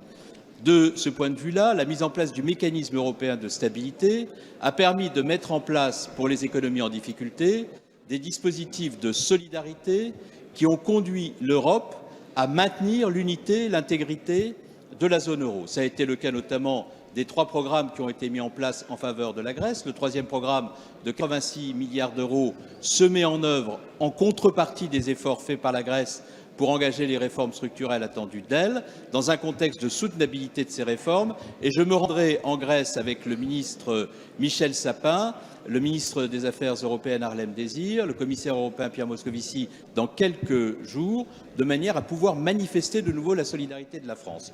Deuxièmement, il est impératif que nous ayons des mécanismes de résolution des crises bancaires, la supervision dit, bancaire, Exode la garantie des dépôts, les dispositifs Faudrait de un bot résolution pour les des questions crises bancaires QAG. qui sont un élément clé. C'est de l'Union pas une mauvaise économique et idée, ça, monétaire, Exode. ont été mis sur le métier Si t'es grâce prêt à à rédiger l'action dans de la un France Google Doc, en Allemagne enfin dans un doc depuis partagé 2012, sur le montés en site, puissance, ils sont une les garantie réponses aux principales questions. considérable. Il faut troisièmement davantage. Tiens, on pourrait faire ça d'ailleurs sociale, sur le doc dans d'harmonisation communauté, là dans le sociale lexique et d'Acropolis, fiscale, on vous pourrait l'avez rajouter dit, nous les y questions, travaillons. les Et enfin, questions il redondantes. faut multiplier les Et initiatives nous, ouais, on pourrait essayer de pour créer la un doc. croissance. J'étais avant-hier à Bruxelles pour rencontrer le président Juncker. Nous avons fait le point des 300 milliards du plan Juncker qui concerne 57 projets français industriels et de services absolument stratégiques pour lesquels 20 milliards d'euros ont été alloués par l'Union européenne. Il faut faire monter en puissance ce plan Juncker et mettre en place, parce que l'Europe doit être aussi sociale si on veut qu'elle soit économiquement forte, le socle des droits sociaux. Ça veut dire le salaire minimum européen, ça veut dire la possibilité de dispositifs de mobilité pour les apprentis, ça veut dire la carte. La régie qui fait un don, le stagiaire à la régie vous prie d'excuser pour les bugs répétés, bien à vous, écoutez ce que vous par faites, la c'est révision top. de la directive de 96, c'est cela notre agenda. Nous sommes déterminés. Merci Sylvain pour ton don à Acropolis, merci de soutenir le travail de l'équipe. Exigeante avec les Voilà, le Bernard Cazeneuve, le Premier ministre, qui a fini sa réponse sur la construction européenne. Monsieur Bernard Perru. Monsieur le Premier ministre, les rapports de la Cour des comptes se suivent et malheureusement se Ah, ressemblent. la question sur le rapport de la Cour des Depuis comptes. 5 ans, vous ne respectez pas ces avis éclairés et le résultat est accablant. Non seulement nos comptes publics ne se portent pas mieux à la fin de votre quinquennat, mais surtout vous allez laisser tous les voyants au rouge pour vos successeurs. Le rapport annuel de la Cour, rendu public ce matin, est sans détour et adresse un jugement sévère à votre bilan, puisque l'objectif de déficit en dessous du 3% du PIB pour 2017 sera, je cite, très difficile à atteindre. Conséquence, les économies promises ne seront pas atteintes. Des risques importants de dépassement pèsent sur d'autres dépenses et la Cour cite les dépenses d'assurance maladie et les tours de passe-passe du gouvernement pour boucler son budget. Et que penser, chers collègues, de la masse salariale de l'État, qui a augmenté de 3% en 2017, c'est-à-dire autant qu'entre 2011 et 2016. Chers collègues, d'un côté des dépenses sous-estimées, de l'autre des recettes surestimées, avec un message clair de la Cour. Le prochain président de la République et sa majorité devront faire les réformes nécessaires et courageuses que vous n'avez pas faites. Il faudra un effort drastique sur la dépense publique. Ce rapport est emblématique de votre quinquennat. Le dérapage du déficit. Voilà, Bernard Perru, le député d'opposition qui condamne l'intégralité du gouvernement, du quinquennat sur l'autel du rapport de la Cour des comptes qui, selon lui, est absolument terrible pour le gouvernement, mauvaise gestion de l'État, mauvaise gestion des deniers publics. Alors que vous êtes responsable, oui, responsable de la situation catastrophique. Voilà, Bernard Perru qui appuie là où ça fait mal. On voit Michel Sapin qui sourit. La parole est à Monsieur le Premier ministre Bernard Cazeneuve. Et c'est Bernard Cazeneuve qui va répondre au rapport de la Cour des comptes via Bernard Perru. Vos questions sont toujours un moment absolument irremplaçable de délice. Pour une raison très simple, c'est qu'ils sont une occasion rare de comparer ce que vous avez fait avec ce que nous avons fait. Et comme vous venez de m'en donner l'occasion, allez, c'est reparti pour l'argument. C'était pire quand c'était vous au gouvernement. Vous ne trouvez à aucun moment dans la question que vous venez de m'adresser. Premier point, il est tout à fait normal que la Cour des comptes ait à l'égard d'un gouvernement des exigences. Elle en a toujours eu. Et ce dialogue entre la Cour des comptes et le gouvernement est consubstantiel aux missions de la Cour des comptes et il appartient au gouvernement, comme il l'a toujours fait, d'apporter des réponses. Et je vais répondre à la fois à la Cour des comptes et à votre interrogation. D'abord, vous nous donnez des leçons de bonne gestion budgétaire, comme si vous étiez légitime à le faire. Laissez-moi, monsieur le député, rappeler un certain nombre d'éléments objectifs. Allez, c'est parti, balayez pour votre Lorsque porte. la majorité que vous avez soutenue a quitté le pouvoir, le déficit public était de 5,1%. Vous étiez à l'époque en pamoison de satisfaction. Il est aujourd'hui de 3,3% et le déficit budgétaire témoigne que nous atteindrons cet objectif, mais ça vous fait de la peine lorsque nous sommes à 3,3% de déficit, alors que vous étiez content lorsque vous étiez à 5,1%. Elle est très bien. Même voilà, Bernard Cazeneuve qui tourne le dos à la droite au moment où il refait l'histoire des quinquennats précédents. Deuxièmement, vous parlez des dépenses publiques. Vous avez tout à fait raison d'en parler. Vous les avez augmentées de 170 milliards. Lorsque vous étiez en situation de responsabilité, les dépenses publiques augmentaient de 3%. Mais à ce moment-là, vous étiez dans une situation de satisfaction qui tangentait l'apothéose.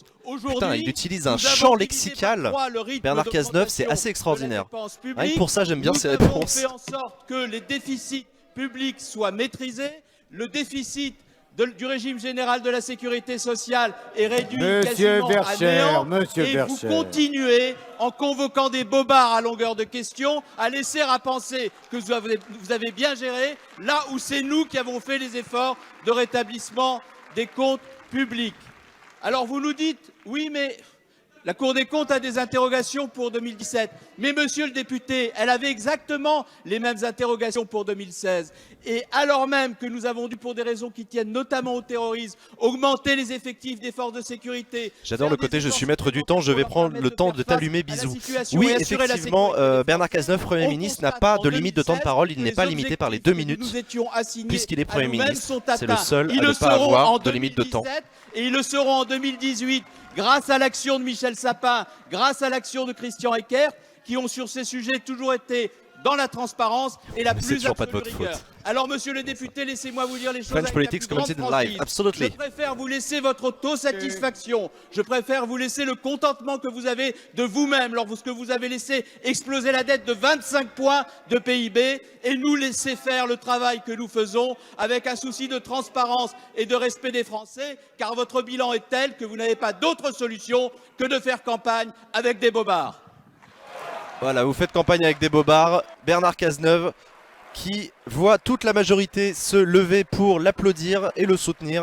Bernard Cazeneuve donc qui a rappelé que la majorité précédente n'était pas meilleure gestionnaire que la sienne. C'est quand même particulier de se faire applaudir alors que la Cour des comptes vient de rendre son rapport annuel qui est particulièrement alarmant sur la gestion des comptes publics. L'ubérisation ultralibérale se répand dans l'ensemble de l'économie. Ah, l'ubérisation. Chacun des secteurs est concerné. Ainsi, les entreprises classiques sont de plus en plus concurrencées sur Internet. Tout le monde craint de se faire ubériser, car dans l'incapacité de maîtriser cette évolution. Cette nouvelle économie s'affranchit des règles et taxes.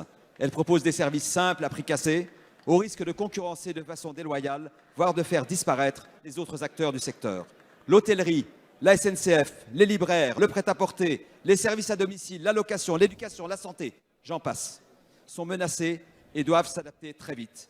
Plus récemment concerné. En termes de troll, NVB reste la meilleure. Je suis d'accord, elle est pas mal. En 2016, le secteur du transport des marchandises s'inquiète, alors qu'il est déjà sous tension avec le travail détaché. Certes, cette économie crée de la valeur, mais cette valeur est souvent détournée et accaparée au profit d'une minorité mondialisée à travers des rémunérations excessives des dirigeants ou des actionnaires de ces plateformes, pire, par le biais de l'évasion fiscale si facile d'accès. Voilà, Éric Alauzet, vous le voyez entouré dans l'hémicycle par Cécile Duflot, François de Rugy, Paul Molac, on a déjà connu cette situation, etc. Donc vous l'aurez deviné, Éric Alauzet est un député écologiste qui était membre de Feu, le groupe Europe Écologie Les Verts, le groupe écolo pardon, à l'Assemblée nationale. Il a soutenu François de Rugy, son voisin de gauche, à la primaire de la gauche, alors même que son parti a soutenu, soutient Yves Jadot, comme vous le savez. Et au sein de l'Union européenne. Comment soutenir l'émergence d'un modèle d'internalisation de plateformes plus maîtrisé qu'il est acupuncteur, Éric Alauzet. Je ne sais plus qui parlait tout à l'heure des médecines alternatives, alors que Jean Lassalle applaudit très très fort. Sur nos territoires. Merci. La parole est à monsieur Christian Eckert, secrétaire d'État chargé du budget et du compte public. C'est Christian Eckert qui va répondre. À qui je souhaite en votre nom à tous un joyeux anniversaire. Oh, c'est l'anniversaire de Christian Eckert. Joyeux anniversaire. Doublement merci, monsieur le président. C'est l'anniversaire de Christian, c'est trop mignon. Quel âge il a, Christian ? Vous soulevez là une question qui me semble essentielle pour les années qui sont devant nous. La réflexion et l'action du gouvernement est guidée par 3 principes. Tout d'abord, ne pas s'opposer au développement. Pourquoi ? Parce que les Françaises et les Français sont en attente d'innovation et, comme vous l'avez dit, ces activités créent de la valeur ajoutée. Deuxième principe, l'équité. Elle est nécessaire entre les différentes formes d'exercice de métier, de profession, dans des secteurs concurrentiels où chacun doit avoir les mêmes droits et les mêmes devoirs. Troisièmement, le principe de protection de celles et ceux qui tirent leurs revenus de ce type d'activité, en termes d'assurance maladie, en termes de Ça souhaite les annives aussi, les gamins. Pourquoi tu souhaites pas les anniversaires, toi? Et nous voyons tous les jours les difficultés que cela a pu poser. Sur ces trois principes, le gouvernement a agi. En loi de finances pour 2017 et en loi de financement de la sécurité sociale, nous avons clarifié les choses par la loi en disant ce qui est du partage de frais, donc non imposable, ce qui est des revenus d'activité, donc imposable, en donnant les caractéristiques et les statuts nécessaires pour pouvoir imposer des cotisations sociales qui ouvrent des droits, comme je le disais, aux utilisateurs de ces plateformes. Lors d'un anniversaire, les députés doivent-ils apporter du savane pour le goûter? En ligne depuis quelques jours sur les plateformes elles-mêmes qui doivent informer les utilisateurs. Pardon, bref. Là encore, des principes. Christian Eckert qui répond sur les questions de l'ubérisation sur les plateformes de travail collaboratif, entre guillemets. Concernant les entreprises, vous l'avez dit, il y a un droit de communication pour les administrations sur les revenus tirés C'est qui les gens de ne peuple blanc? des Bah, ils sont habillés comme ça pour l'anniversaire de utilisé, Christian Eckert. Il produit des résultats. Non, je déconne, c'est pas vrai. Voilà Ce sont les huissiers de l'Assemblée nationale, les fonctionnaires de l'Assemblée nationale qui veillent au bon déroulement de la séance. Qui ne sont plus salariés, mais qui s'exercent dans cette économie que certains appellent virtuelle. La parole est à monsieur Alain Suguenot. Merci Monsieur le Président. Ma question s'adresse à Monsieur le Premier ministre. Vous arrivez à la fin de cette mandature. Le Président de la République a renoncé depuis longtemps déjà. Vous êtes donc le seul à assumer le bilan de ces 5 années. Les 3 candidats socialistes ou assimilés à l'élection présidentielle dénoncent allègrement les échecs de cette politique. À mon avis, ça va piquer la question d'Alain Suguenot. Le chômage n'a pas baissé, bien au contraire, malgré les plans de formation, malgré quelques artifices de présentation. Échec sur le plan de la croissance, échec pour notre balance sociale, échec sur le plan de la dette qu'il va falloir rembourser avec des taux d'intérêt qui remontent dangereusement pour la France. Échec pour le pouvoir d'achat des ménages qui ne cesse de baisser avec au surplus la menace d'une inflation qui remonte allègrement. Échec diplomatique, la voix de la France n'est plus audible. On l'a vu dans la partie de ping-pong qui se livrent messieurs Trump et Poutine. On le voit avec notre partenaire allemand, on l'a vu en Syrie. Échec institutionnel, monsieur le Premier ministre. La polémique d'aujourd'hui met gravement en cause l'indépendance du pouvoir législatif et donc de l'état de droit, qui est mort il fait aussi référence avec à la Notre-Dame polémique des Landes, sur qui Pénélope n'évoque Fillon, plus l'indépendance de la justice. Mais qui selon lui met en cause l'indépendance du législateur. Je veux parler de nos territoires. La France des territoires est à l'agonie. Les réformes engagées depuis 5 ans n'ont pas été sollicitées par nos compatriotes. La baisse des dotations et la réforme des rythmes scolaires ont ruiné les collectivités locales et augmenté de fait la fiscalité. Les nouveaux découpages cantonaux et intercommunaux imposés sans concertation ont contribué à éloigner le citoyen des pouvoirs de décision. Monsieur le Premier ministre, l'agriculture française n'a jamais subi une crise aussi grave qu'en 2016, alors qu'aucune solution d'avenir ne lui a été proposée. Alain Suguenot qui met uppercut sur uppercut dans la tête du gouvernement. Échec, échec, échec, échec économique, échec diplomatique, échec institutionnel. Et il continue. Monsieur le Premier ministre, il manque à la France une vraie volonté, une vraie politique d'aménagement des territoires ruraux.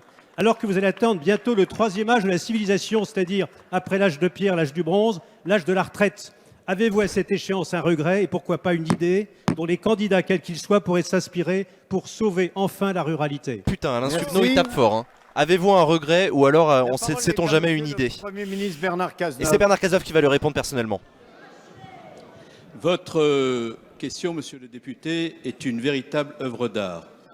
Parce que arriver en 2 minutes à évoquer autant de sujets, entremêlés les uns dans les autres, sans qu'on comprenne vraiment où vous voulez en venir, était un exercice vraiment de très haute voltige rhétorique et parlementaire, auquel, malgré tout, je vais essayer de répondre.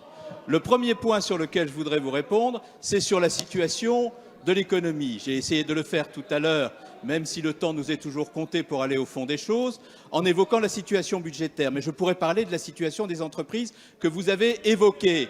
Lorsque nous sommes arrivés en situation de responsabilité, les marges des entreprises étaient totalement effondrées. La compétitivité de nos entreprises avait été continuellement Voilà, Bernard Cazeneuve qui assume le bilan du quinquennat en faisant la comparaison avec le quinquennat de Nicolas Sarkozy. Emploi industriel. Qu'avons-nous fait ? Nous avons mis en place effectivement, contrairement à ce que vous avez dit dans votre question, un dispositif d'allègement des charges des entreprises à travers le pacte de responsabilité qui a permis de consentir pour les entreprises 40 milliards d'efforts qui auront conduit le gouvernement à créer les conditions d'une restauration de 2 points des marges des entreprises. Voilà, CICE, 40 milliards d'euros d'efforts par le gouvernement pour restaurer la compétitivité des entreprises françaises. Avant la crise de 2008 pour alors qu'on voit Myriam El Khomri qui opine du chef quand le député, chef du gouvernement cite en partie sa loi travail. Et atteint aujourd'hui 3,4%, là où il était négatif lorsque vous étiez en situation de responsabilité. C'est parce que nous avons mené cette action qu'en 2016, le chômage a reculé de 107 000 personnes et que le chômage des jeunes est inférieur aujourd'hui à ce qu'il était pendant le quinquennat de Nicolas Sarkozy. Mais cela, bien entendu, vous ne l'évoquez pas parce que vous faites campagne avec une idée et une seule, c'est abaisser l'image de notre pays continuellement aux yeux du monde pour des raisons politiciennes en essayant de nier les efforts qui ont été faits continuellement par ce gouvernement. Vous parlez des milieux ruraux, vous parlez de l'administration et des services publics en milieu rural. On a parlé de l'économie, on va parler de la ruralité maintenant qui était effectivement le sujet abordé par Alain Sugnon. Par l'effet de la révision générale des politiques publiques, vous aurez supprimé dans les seules préfectures 2700 emplois. Quand on sait qu'il y a en moyenne dans chaque préfecture 280 emplois, c'est l'équivalent de 13 préfectures que vous aurez supprimées pendant 5 ans, ce qui signifie des sous-préfectures avec des services qui ne sont plus en situation de répondre aux demandes des élus locaux et d'accompagner les collectivités locales dans leurs projets. Nous avons mis en place une réforme préfecture nouvelle génération qui, par la mise en place de plateformes de titres, aura conduit notre pays à créer les conditions d'un rehaussement de l'administration préfectorale. Et grâce à cette réforme, nous sommes aujourd'hui en situation de recréer 750 emplois dans les préfectures et les sous-préfectures, ce dont vous ne faites jamais état dans vos questions, tout simplement parce que vous êtes sur tous les sujets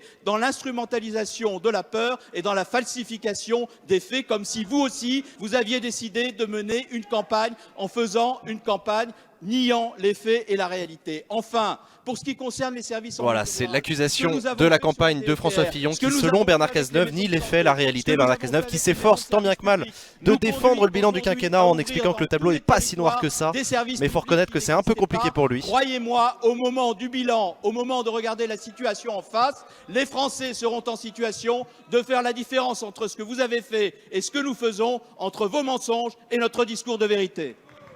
Voilà, vous mentez, nous on dit la vérité. En gros, c'est la fin de l'explication. Merci Monsieur le Président. Ma question s'adresse à Madame la Ministre de l'Éducation, de la Recherche et de l'Enseignement supérieur. Madame la Ministre, diminuer le nombre de ceux qui quittent le système scolaire prématurément à horizon 2017 était l'un des engagements du Président de la République. À l'heure du bilan, les différentes mesures instaurées portent leurs fruits et sont significatives. Ils étaient 140 000 élèves à sortir du système scolaire sans diplôme ni avenir en 2010. Les efforts engagés par votre ministère ont permis de ramener ce nombre à 98 000 l'année dernière. On voit Najat Vallaud-Belkacem, la ministre de l'Éducation nationale, qui va sans doute répondre à la question de Philippe Kemel. A mis en place de nombreux moyens à disposition de l'Éducation nationale pour accompagner et former les décrocheurs, mais aussi pour réparer ceux qui pourraient potentiellement le devenir. Vous étiez d'ailleurs venu dans le Pas-de-Calais pour le présenter. Malgré cela, pour ceux qui ont déjà échappé au radar de l'école et des services sociaux, c'est un chemin pavé. Philippe Kemel, donc, il pose une question sur les décrocheurs scolaires. Je précise que c'est un député intéressant parce que c'est un député qui a été élu dans le Pas-de-Calais. Il a été élu dans la circonscription dans laquelle s'affrontaient Marine Le Pen et Jean-Luc Mélenchon, si vous vous en souvenez. Avec les risques que cela comporte. Donc il a battu et Marine Le Pen et Jean-Luc Mélenchon. Pour presque toute une vie. Et lui, en l'occurrence, il est enseignant-chercheur en économie. Dans la délinquance. Beaucoup a été entrepris pour leur apprentissage, avec la mise en place d'une véritable politique de qualification et de professionnalisation. La garantie jeune y contribue aussi. Madame la ministre, comment peut-on faire en sorte que ces beaux résultats soient encore amplifiés dans les prochaines semaines et prochains mois ? Merci, la parole est à Madame. Voilà, Philippe Kemel qui salue les bons résultats de la ministre et qui lui demande comment est-ce qu'on peut continuer à en faire. Merci Monsieur le Président, Mesdames et Messieurs les députés, Monsieur le député Philippe Kemel. Élever le niveau global de formation et de qualification dans notre pays, c'était notre objectif en 2012 et c'est le sens de chacune des réformes que nous avons adoptées. Et oui, vous avez raison, on ne peut pas le faire si on ne prend pas à bras-le-corps la question du décrochage scolaire. Ce que nous avons fait, nous y avons mis le paquet. Jamais l'école ne se sera autant engagée sur ce champ.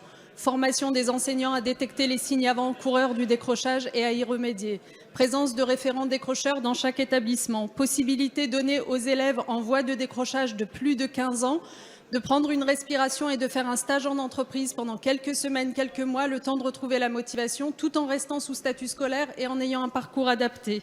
Possibilité donnée aux élèves qui arrivent en seconde professionnelle de changer d'orientation si celle-ci ne leur convient pas pour éviter de la subir toute leur vie et donc de tomber dans l'échec. Et quand le décrochage est là, que les jeunes sont sortis du système scolaire sans qualification, un droit au retour en formation que nous avons mis en place, accompagné de bourses de reprise d'études et qui fait ses preuves. Des milliers de jeunes ont pu l'expérimenter ces 2 dernières années, notamment dans le cadre de ces structures de retour à l'école type micro-lycée. Elles étaient 12 en 2012, elles sont 44 aujourd'hui car nous avons voulu les développer. Voilà, Najat Vallaud-Belkacem qui répond à la majorité, c'est toujours beaucoup plus calme que quand elle répond à l'opposition et les énerve beaucoup. Qui sont sortis sans qualification du système scolaire. Et nous avons désormais, année après année, un flux de décrocheurs qui s'élève non plus à 140 000 comme autrefois, mais à 98 000. Je terminerai en vous disant que ce chiffre de 98 000 n'est pas la fin de notre quinquennat.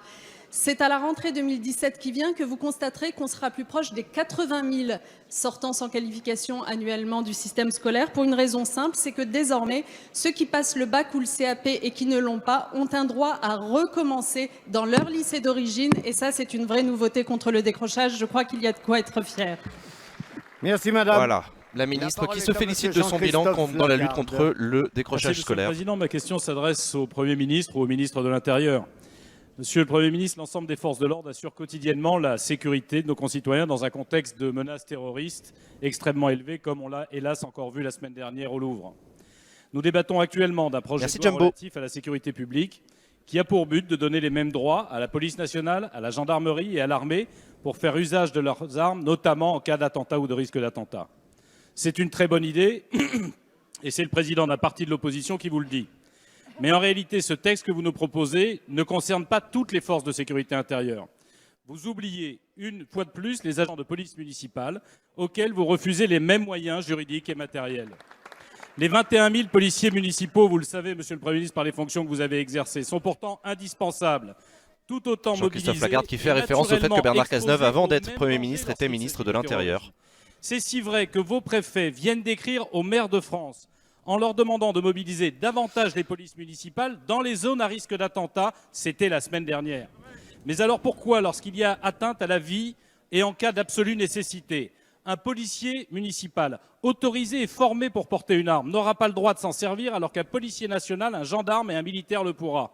Ce policier municipal... Jean-Christophe Lagarde qui défend une proposition de loi qui est actuellement examinée à l'Assemblée nationale qui prévoit de donner les mêmes pouvoirs de riposte par arme à feu aux policiers municipaux et aux policiers nationaux. Jean-Christophe Lagarde, je rappelle qu'il est président du groupe UDI à l'Assemblée nationale. Et qui sont parfois équipés de gilets pare-balles de type militaire qui rendent inefficaces leurs armes de poing.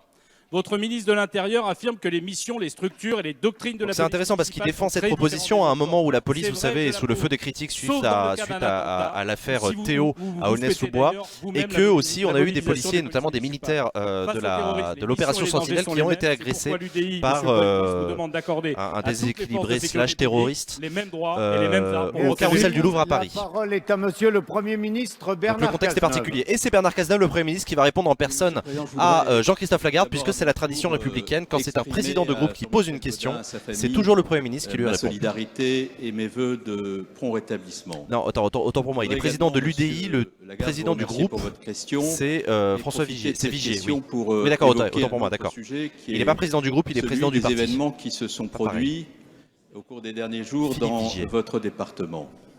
J'ai eu l'occasion à plusieurs reprises, au cours des derniers mois, dans les responsabilités qui étaient les miennes comme ministre de l'Intérieur, de prendre la défense des forces de sécurité lorsqu'elles étaient injustement mises en cause et de dire parfois, y compris lorsqu'il y avait des campagnes de presse, des interpellations, que la mise en cause des forces de l'ordre devait toujours être assortie d'une exigence de vérité. Et en même temps, j'ai toujours dit aussi, monsieur le député, que les forces de l'ordre, en raison de l'uniforme qu'elles portent, devaient être impeccables dans l'exercice de leur mission et se conformer à chaque instant aux principes de droit. Et qu'aucune violence jamais ne peut être acceptée de la part de ceux qui sont investis de la responsabilité de maintenir l'ordre en se conformant rigoureusement aux principes de droit. Je tiens donc à dire, au nom du gouvernement, à ce jeune garçon qui est sur son lit d'hôpital, notre solidarité et notre respect profond pour les propos qu'il a tenus hier sur son lit d'hôpital, qui étaient des propos le président, le Premier ministre Bernard Cazeneuve qui salue Théo, qui depuis son lit d'hôpital a appelé au calme au moment où le président de la République François Hollande lui rendait visite. Dans cet hémicycle, forcer le respect de tous ceux qui sont attachés aux valeurs de la République. Et lorsqu'il y a des manquements, il doit y avoir la plus grande fermeté à l'encontre de ceux qui se trouvent à l'origine de ces manquements. Sinon, il n'y a pas d'ordre républicain possible. Et je voulais profiter de votre question pour apporter cette réponse. Sur l'usage des armes, c'est un débat très ancien. Nous l'avions fait progresser, ce débat, à l'occasion de la loi portée par Jean-Jacques Urvoas en définissant de nouvelles conditions de l'usage des armes, sans aller jusqu'à la présomption de légitime défense, qui ne nous paraît pas correspondre à ce qui est souhaitable dans la République, ni au principe défini par du coup, les 4 policiers vont être limogés. L'enquête est en cours. Il faudra le déterminer. Nous avons Bernard Cazeneuve, en tout cas, qui répond à la proposition de l'UDI et de l'opposition, qui consiste, donc je le rappelle, à armer les policiers municipaux de la même manière et avec les mêmes règles et les mêmes droits que les policiers nationaux. Et le Premier ministre Bernard Cazeneuve qui donne la position du gouvernement, qui n'est pas favorable à cette proposition. Parce que sur ces sujets républicains, il faut créer les conditions du consensus entre les forces politiques. Nous y sommes parvenus. Pour ce qui concerne les polices municipales, lorsque j'étais ministre de l'Intérieur, nous avons fait considérablement évoluer et les conditions de l'exercice de leur mission et leur armement. J'ai mis à disposition, lorsque j'étais ministre de l'Intérieur, des polices municipales, des armes pour celles qui souhaitaient être équipées sans remettre en cause le principe de libre administration des collectivités locales. Nous avons, dans le cadre de l'augmentation de 20 millions d'euros chaque année du Fonds interministériel de prévention de la délinquance, rendu possible l'achat au bénéfice des polices municipales par les maires de gilets pare-balles en finançant une grande partie de cet investissement. Mais il est vrai, comme l'a dit le ministre de l'Intérieur, que les polices municipales étant placées sous l'autorité des maires, ayant des missions différentes de la police municipale face au terrorisme, des polices nationales, face au terrorisme, et la lutte contre le terrorisme appelant un niveau de formation très abouti qui a justifié de la recréation d'une direction de la formation au sein du ministère de l'Intérieur pour la police nationale, nous avons décidé de ne pas aller vers un alignement. Cela me paraît sage, cela me paraît responsable et cela me paraît être de nature à créer les conditions aussi d'une bonne complémentarité entre police nationale et police municipale. Voilà, Bernard Cazeneuve, le Premier ministre, qui saisit l'occasion des questions d'actualité au gouvernement pour donner la position du gouvernement sur la proposition de loi qui est actuellement examinée par le Parlement. Monsieur le ministre de la Défense, le rôle des hélicoptères dans le cadre de nos opérations extérieures est de plus en plus important. Totalement engagés dans des environnements hostiles, les machines souffrent, comme souffrent d'ailleurs nos soldats, auxquels permettez-moi de rendre hommage ici. Cela nous amène à constater des taux de disponibilité qualifiés par vous-même d'insupportables, puisqu'en ce qui concerne les 303 hélicoptères de l'aviation légère de l'armée de terre, la LAT, il n'est que de 38%. Il atteint même 30% pour les Pumas, 26% pour les Caracal, 24% pour les Tigres et 21% pour les Cougars. Seulement 100 hélicoptères décollent au quotidien pour un contrat opérationnel de 149 machines. La situation de la marine n'est guère plus enviable, puisque sur les 17 caïmans livrés, 10 sont immobilisés pour maintenance et 1 pour des problèmes structurels. Alors, quelles sont les causes de cette situation? Philippe Vittel, donc, qui dénonce l'état d'obsolescence des hélicoptères de l'armée et qui fait aussi un lien avec les militaires sur le terrain qui, d'après lui, souffrent. À l'évidence, les contrats de soutien sont sous-calibrés. Je précise que Philippe Vittel, il est vice-président du Conseil régional de Provence-Alpes-Côte d'Azur, mais il est aussi vice-président de la Commission de la Défense à l'Assemblée nationale, donc c'est pas absurde que ce soit lui qui pose cette question sur les moyens militaires. L'organisation de la chaîne de la mise en condition opérationnelle est-elle bien trop complexe, faisant intervenir trop de partenaires publics et privés? Monsieur le ministre, devant ce terrible constat, vous avez décidé de lancer un plan d'urgence. Les Cougars, ce sont des hélicoptères, les Cougars. Bien les effets. Aussi pouvez-vous éclairer la représentation nationale sur les réformes que vous avez engagées et sur la situation en temps réel de notre capacité de manœuvre aéroterrestre, car nous savons tous qu'elle contribue grandement au succès des OPEX et qu'elle constitue pour nos Les OPEX, ce sont les opérations extérieures de l'armée. Et Philippe Vittel a rappelé que grâce aux hélicoptères, les OPEX se passaient bien. Monsieur le Président, Donc Mesdames il faut et Messieurs les députés, que les hélicoptères aillent bien. Philippe Vittel, nous connaissons l'un et l'autre très bien ce sujet. Vous en avez exposé les causes. Il y a une certaine dégradation structurelle de la disponibilité de ces machines depuis de nombreuses années, le point bas ayant été atteint en 2010. C'est la première raison. Et la deuxième raison, c'est la grande mobilisation, la grande sollicitation de ces machines dans des milieux extrêmement hostiles, ce qui fait que le taux de disponibilité n'est pas bon. J'ai eu l'occasion de vous dire en commission à plusieurs reprises que j'étais très mécontent de cette situation. Je le redis ici. J'ai pris on a une toute petite coupure de son, non, c'est bon. Dans un premier temps, d'abord en renforçant les moyens du maintien en condition opérationnelle, ce qu'on appelle MCO, et d'autre part en portant l'acquisition de plusieurs TIC supplémentaires et de plusieurs NH90 supplémentaires, parce que, vous l'avez bien dit, ce n'est pas d'abord une question de vétusté. La question de vétusté est marginale. Voilà, Philippe Vittel qui a l'air d'être d'accord avec Jean-Yves Le Drian. Jean-Yves Le Drian, ministre de la Défense et président du Conseil régional de Bretagne. Bref, une chaîne qui ne marche pas. Donc les mesures que j'avais prises antérieurement ne suffisent pas et j'ai décidé, vous le savez, d'engager un plan de restructuration, une véritable révolution culturelle et technique dans la chaîne du maintien en condition opérationnelle de ces machines, que ce soit les industriels, les services ou les armées. Ces mesures sont engagées, mais il faudra beaucoup de détermination tant les habitudes à ce sujet sont tenaces. Or, c'est un outil, vous l'avez dit, indispensable au combat d'aujourd'hui. Et j'ajoute un dernier point pour l'avenir. Une des raisons, c'est aussi la diversité du parc. Et il nous faudra pour l'avenir mettre fin à cette... Voilà, Jean-Yves Le Drian qui répond de manière très circonstanciée à cette question de Philippe Vittel. Et Philippe Vittel a l'air d'être quand même assez d'accord avec la réponse du gouvernement. Merci, la parole est à monsieur Charles de Courson. Et c'est Charles de Courson qui va prendre la parole. Ma question s'adresse à Madame la ministre de la fonction publique. Madame la ministre, depuis le mois de septembre 2016, votre gouvernement a relancé un processus de référencement d'organismes de protection sociale complémentaire des agents publics dans la quasi-totalité des ministères. Il est vrai que la Cour des comptes avait sévèrement critiqué le dispositif initial via un référé au gouvernement du 21 février 2012 et que, suite à ce référé, votre prédécesseur avait saisi 3 inspections générales, c'était le 17 décembre 2014, pour faire le bilan de la protection sociale complémentaire des fonctionnaires et élaborer des propositions de réforme. Et le rapport de ces 3 inspections n'a hélas pas été rendu public, semble-t-il, parce que ces conclusions étaient gênantes pour ceux qui souhaitent le statu quo. De plus, vous avez annoncé en mai dernier aux organisations syndicales que vous alliez commander un bilan de la protection sociale complémentaire des fonctionnaires qui devait être rendu public en novembre 2016. Or, à ce jour, le bilan n'est toujours pas fait. Les sommes d'argent en jeu sont importantes et cette procédure doit protéger les intérêts de tous les agents publics. Pourtant, il semble que le respect de la transparence et de la concurrence entre les organismes candidats laisse à désirer.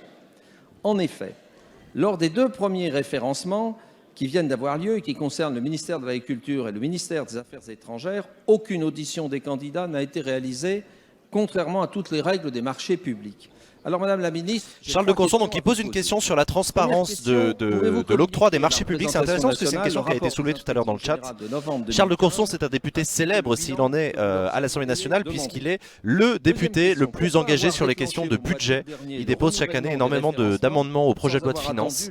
Il a soutenu Alain Juppé à la primaire de la droite. Il est maire de Vannes-les-Dames depuis 1986, depuis du coup plus de 30 ans. Et son père était résistant et son grand-père est mort en déportation. Merci, la parole est à Madame Marisol Touraine, ministre des Affaires sociales et de la c'est Marisol Santé. Touraine qui va lui répondre. Merci Monsieur le Président, Mesdames, Messieurs les députés. Monsieur le député de Courson, je vous prie d'excuser la ministre de la fonction publique qui est empêchée et m'a demandé de vous apporter... Marisol Touraine, elle est ministre des Affaires sociales et elle répond à la place de Clotilde Walter qui ne peut pas être présente C'est le décret du 19 septembre 2007 qui organise la participation financière des administrations de l'État à la protection sociale complémentaire des agents publics et elle le fait à travers un dispositif de référencement. Les procédures de référencement en place expirent courant 2017. C'est pourquoi une circulaire du 27 juin 2016 a rappelé le cadre juridique applicable au renouvellement de ces procédures de référencement. Plusieurs ministères lui ayant adressé des questions, la ministre de la fonction publique a ensuite adressé en octobre dernier à chacun de ses collègues une lettre afin de repréciser les conditions du référencement. Les différents ministères ont mis en œuvre ces dispositifs dans le respect de la réglementation. Sur les deux procédures que vous évoquez, au ministère de la Culture et de la Communication, comme cela avait été précédemment le cas, la procédure est commune avec les ministères de l'Éducation nationale et de la Jeunesse et des Sports. Il y aura une convention par ministère avec une participation financière. Marisol Touraine, que vous voyez lire un paplard, puisque c'est pas sa spécialité, c'est pas son ministère. Donc elle se contente de passer la parole que Clotilde Walter aurait donnée au ministre si elle avait été présente. Et elle fait une réponse très précise, puisque Charles de Courson, de toute façon, on la lui fait pas à lui. Lui, c'est la réponse, il faut qu'elle soit précise, sinon ça marche pas. Le choix s'est porté sur la mutuelle des affaires étrangères. Le choix d'un seul organisme est lié à la taille de la population à couvrir. Pour la première fois, les partenaires sociaux ont été tenus informés et comme la ministre de la fonction publique s'est engagée, un bilan sera fait en mars sur l'avancement des procédures dans les ministères. Et il y a un rapport entre Jean-Christophe Lagarde et Christine Lagarde? Non, absolument aucun. Merci. La parole est à monsieur Laurent Furst. Monsieur le ministre des collectivités territoriales, avant de vous poser ma question, je voudrais rendre ici hommage à tous les députés maires qui vont disparaître dans 15 jours, lorsque la session parlementaire prendra fin. C'est une page d'histoire de la République qui va se tourner. Ce sera aussi, j'en suis persuadé, une moins-value pour la qualité du travail parlementaire. Je voudrais citer ici un ancien député maire. Laurent Furst, qui défend le cumul des mandats dans la proposition des députés maires de son projet, il promettait qu'un pacte de confiance serait conclu entre l'État et les collectivités, garantissant des dotations à leur niveau de 2012. S'il y a une promesse qui n'aura pas été tenue, c'est bien celle-là. Car au final, vous aurez imposé aux collectivités une véritable purge budgétaire qui s'est traduite par un effondrement de leur investissement. Toutes dotations confondues de 2013 à 2017, la baisse des concours de l'État aura été de 20,7%. Orage de mon cumulage. Monsieur le ministre, vous Laurent êtes Furst, il a soutenu Jean-François Copé à la primaire de la droite. Demain, vous étranglez les collectivités, notamment les communes. Il est directeur d'hôpital. Vous avez abondé les dotations et il est maire de la ville de Molsheim, en Alsace. D'un côté, vous prélevez 100, de l'autre, vous rendez 20, et à force d'insister, vous faites croire qu'on n'en a jamais fait autant pour les territoires ruraux. Mes chers collègues, il y a pire encore. Ce sont désormais les sous-préfets et les préfectures qui attribuent des subventions vitales à des collectivités en apnée financière. La liberté des communes consiste désormais à quémander des subventions auprès des services de l'État qui créent ainsi un lien de dépendance. Monsieur le ministre, pour les collectivités locales, le volet financier du quinquennat de François Hollande est dramatique. Et demain, il n'y aura plus de maires dans cette assemblée pour défendre les communes de France. Voilà, Laurent Furst qui se désole du fait qu'avec la interdiction du cumul des mandats, il n'y aura plus de maires dans l'Assemblée nationale à partir de dans 15 jours, parce que dans 15 jours, c'est la suspension de la session.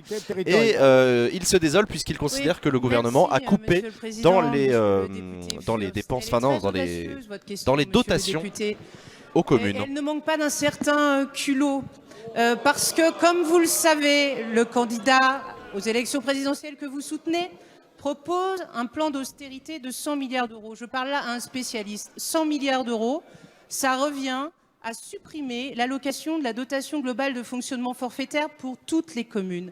À cela, il ajoute la suppression de nombreux postes de fonctionnaires territoriaux en contravention totale, monsieur le député, avec le principe de libre administration des collectivités Estelle Grelier, qu'on a rarement l'habitude d'entendre dans l'hémicycle, qui se contente de répondre à Laurent Furst en citant le programme de Fillon en disant vous êtes bien gentil mais vous soutenez un candidat qui propose encore pire que la situation que vous proposez, que vous dénoncez, pardon. D'un autre ton et avec un peu plus de modestie. Nous avons c'est pas possible, les dotations, ils en parlent à chaque séance, j'ai l'impression. Oui, mais c'est un sujet vachement important, les dotations aux collectivités. Public de la nation. Mais comme vous le savez, cet effort s'est accompagné d'un renforcement inédit de la péréquation, sur la dotation de solidarité rurale, je crois que vous l'avez vous-même voté, sur la dotation de Ah, solidarité Stéphane, de la nouvelle coupe de cheveux de Vallaud-Belkacem. Moi, je pense que la coupe de cheveux de Vallaud-Belkacem, c'est sorti de l'oreiller. à hauteur de 1 million d'euros. Et nous avons renforcé l'investissement local, 1,2 milliard de fonds de soutien à l'investissement local, dont 1 milliard de DETR. Et quant à votre remarque sur la gestion déconcentrée des fonds, c'est une demande des C'est pas l'ancien champion de karaté chez les Républicains, non, tu confonds avec l'ancien champion olympique de judo. Pour éviter de répondre à des qui appels à s'appelle, projets merde. avec leurs sous-préfets qui connaissent particulièrement bien David la Douillet, oui, c'est ça. situation. Alors à vous chaque fois, je voyez, l'oublie. David Douillet. votre critique est absolument exagérée et nous avons fait pour ces collectivités une réforme territoriale structurelle et irréversible, monsieur le député. Merci. Voilà. La parole est à Madame Brigitte Allain. Brigitte Allain qui prend la parole au moment où les députés commencent à se barrer de l'hémicycle puisqu'il est 16h, c'est l'heure des pépitos. Le Conseil constitutionnel a censuré le 26 janvier une grande avancée que nous avions votée ici à l'unanimité et à 2 reprises.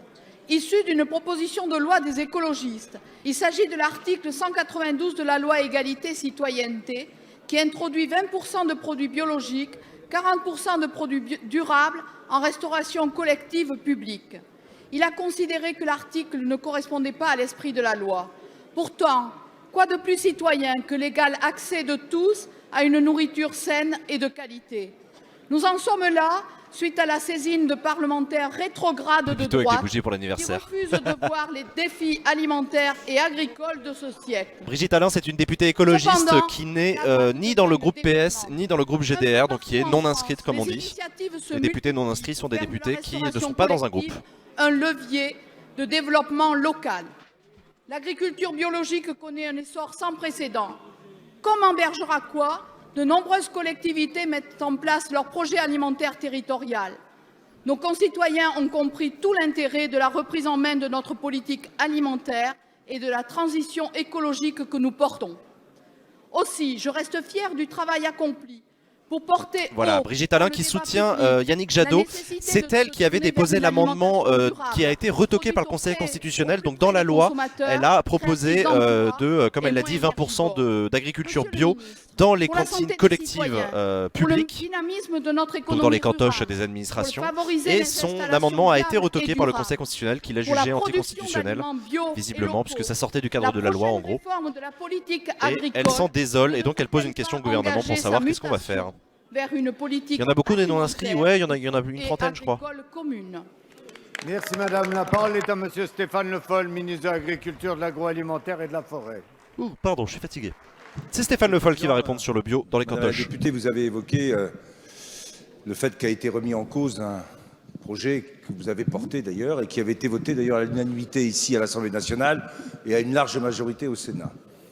Ce qu'on peut regretter, c'est la saisine du Conseil constitutionnel parce que dans le cadre de la loi tel qu'il avait été proposé, on avait quelques craintes justement de cette abrogation. Mais les choses sont faites.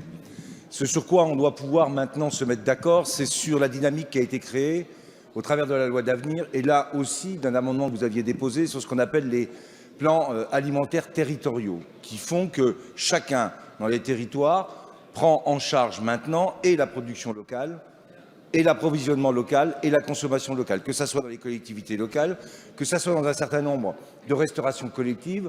On voit tous les jours, et les plans alimentaires territoriaux sont en marche, des progrès très importants se faire. En même temps, on a développé des stratégies qui permettent aussi, en dehors de ces plans alimentaires territoriaux, la localisation de la consommation et de la production au travers des différentes plateformes, et en particulier la dernière qui a été proposée par le ministère sur Localim, qui donne tous les moyens. Effectivement, la première réponse de Stéphane Le Foll, c'était de dire je regrette que le Conseil constitutionnel ait censuré la loi, mais je regrette surtout qu'on ait saisi le Conseil constitutionnel, puisque je le rappelle, c'est la plupart du temps, ce sont des députés d'opposition qui saisissent le Conseil constitutionnel sur une loi. Sur une loi qui vient d'être votée par la majorité, loi à laquelle ils se sont opposés et donc qui cherchent à obtenir le retocage de la plus grande partie des mesures. Dans tous ces repas, et cette prise de conscience, on la doit à ce que nous avons fait ensemble. Pour ce qui est de la politique agricole commune, la vraie difficulté, C'est que si on passe dans l'alimentation... Je me demande à quel moment c'est interdit dans la Constitution. Non mais la Constitution elle n'interdit pas spécifiquement les questions de bio. Par contre elle oblige les textes de loi à avoir une cohérence. Donc tu ne peux pas faire des cavaliers législatifs et je crois, je ne veux pas dire de conneries, mais je crois que cet amendement a été retoqué par le Conseil constitutionnel parce qu'il a estimé que ça n'avait rien à faire dans cette loi-là. Merci Monsieur le Président. Ma question s'adresse à Madame la Secrétaire d'État au numérique. Madame la Ministre, les politiques que nous menons doivent prendre en compte les particularités des divers territoires de la France. On ne vit pas de la même manière quand on habite en ville, en village, voire en hameau. Mais partout, on doit avoir les mêmes droits, on doit pouvoir bénéficier des mêmes services. Aujourd'hui, les territoires ruraux, contrairement aux discours démagogiques et misérabilistes ambiants, sont innovants, tournés vers l'avenir, grâce à l'engagement passionné de leurs élus. Pour eux, pour nous, le numérique et Internet sont des outils indispensables pour l'accès élémentaire aux services publics, la connaissance, pour le développement des entreprises, des commerces en ruralité. Dans ma circonscription du Pas-de-Calais, où l'économie touristique est très importante, cet outil est devenu indispensable. De même, pour le combat que je mène avec les élus du territoire pour l'installation des jeunes médecins en milieu rural, c'est un élément fondamental et déterminant. Depuis 2012, un plan de lutte contre les zones blanches, celles où il n'y a pas Internet, est en cours. Brigitte Bourguignon qui pose une question à Axel Lemaire sur la politique numérique du gouvernement. Ça fait écho à la question qu'on a vue hier sur le numérique qui était une question de l'opposition qui dénonçait le manque d'efforts du gouvernement pour mettre le haut débit partout dans les zones rurales. Brigitte Bourguignon, elle qui est députée du Pas-de-Calais et qui explique qu'elle est contente des avancées sur les questions des zones blanches qu'elle met en place dans son territoire. Et je précise aussi que Brigitte Bourguignon, elle a défendu un amendement dans le cadre de la loi de santé qui prévoyait de se faire prescrire du sport sur ordonnance. Merci Monsieur le Président. Madame la députée Brigitte Bourguignon, vous avez raison aujourd'hui. L'absence d'accès de qualité au numérique est particulièrement préjudiciable aux zones rurales. Le sentiment d'abandon est très aigu quand la couverture Internet et en téléphonie mobile n'est pas au rendez-vous. Ce n'est pas accepté, ce n'est pas acceptable. C'est la raison pour laquelle la priorité absolue et constante de ce gouvernement a été justement de miser sur l'investissement dans ces zones. Le plan France Très Haut Débit, ce n'est pas un petit peu de numérique dans les campagnes, ce n'est pas surtout du numérique dans les campagnes, c'est l'intégralité, c'est tout l'effort de solidarité nationale et publique sans précédent qui est dirigé dans ces zones. 3,3 milliards d'euros, c'est un chiffre. Peut-être que ça ne parle pas beaucoup. Qui répond, c'est Axel Lemaire, la secrétaire d'État au numérique et à l'innovation. Pour les campagnes et le numérique, le gouvernement précédent. Et puis c'est ce qui, par exemple, va permettre d'apporter la fibre optique à 700 000 foyers dans le Pas-de-Calais. Alors on ne le répétera jamais assez. Les territoires, ils sont la chance de la France dans la mondialisation. Et il se trouve que le numérique est la chance des territoires pour permettre leur renaissance. C'est ce pari-là que nous avons pris partout, à Arleux-en-Gohelle, avec vous, Madame la députée, à Fontaine-les-Talons, à Vacry-le-Bouc, à Buire-au-Bois, et j'en passe, avec la télémédecine, avec les services publics dématérialisés, avec le petit commerce qui y exporte, avec l'agriculture connectée, avec les entreprises innovantes. Eh bien, nous préparons l'avenir, nous refusons Axel Lemaire qui se félicite de toutes les actions qu'elle a menées suite à sa loi pour l'accès au numérique. Dire que nous laissons crever les zones rurales, mais quel mensonge, mais quelle aberration grossière. Certes, la montée en débit, l'arrivée de la fibre, la construction des pylônes, la formation des ouvriers, creuser les tranchées, ça prend du temps, mais nous sommes... Le maire qui a l'air très fâché contre la droite. Monsieur Gérard Manuel. Qui apparemment l'accuse de laisser crever la ruralité. Il n'y a plus personne dans l'hémicycle, c'est vraiment ils sont tous barrés pour bouffer des pépitos. Le monde agricole était massivement dans la rue. Le gouvernement avait promis de soutenir les agriculteurs. Le résultat aujourd'hui est particulièrement édifiant. Le journal Les Échos rappelait ce matin que l'agriculture est la seule activité économique où les défaillances d'entreprises se sont aggravées en 2016 avec une hausse de 4%. Tous les secteurs sont touchés, de la filière fruits et légumes aux filières viande en passant par les céréales. Revenus en forte baisse, défaillances d'entreprises en forte hausse, c'est le bilan de votre action au bout de 5 ans de pouvoir.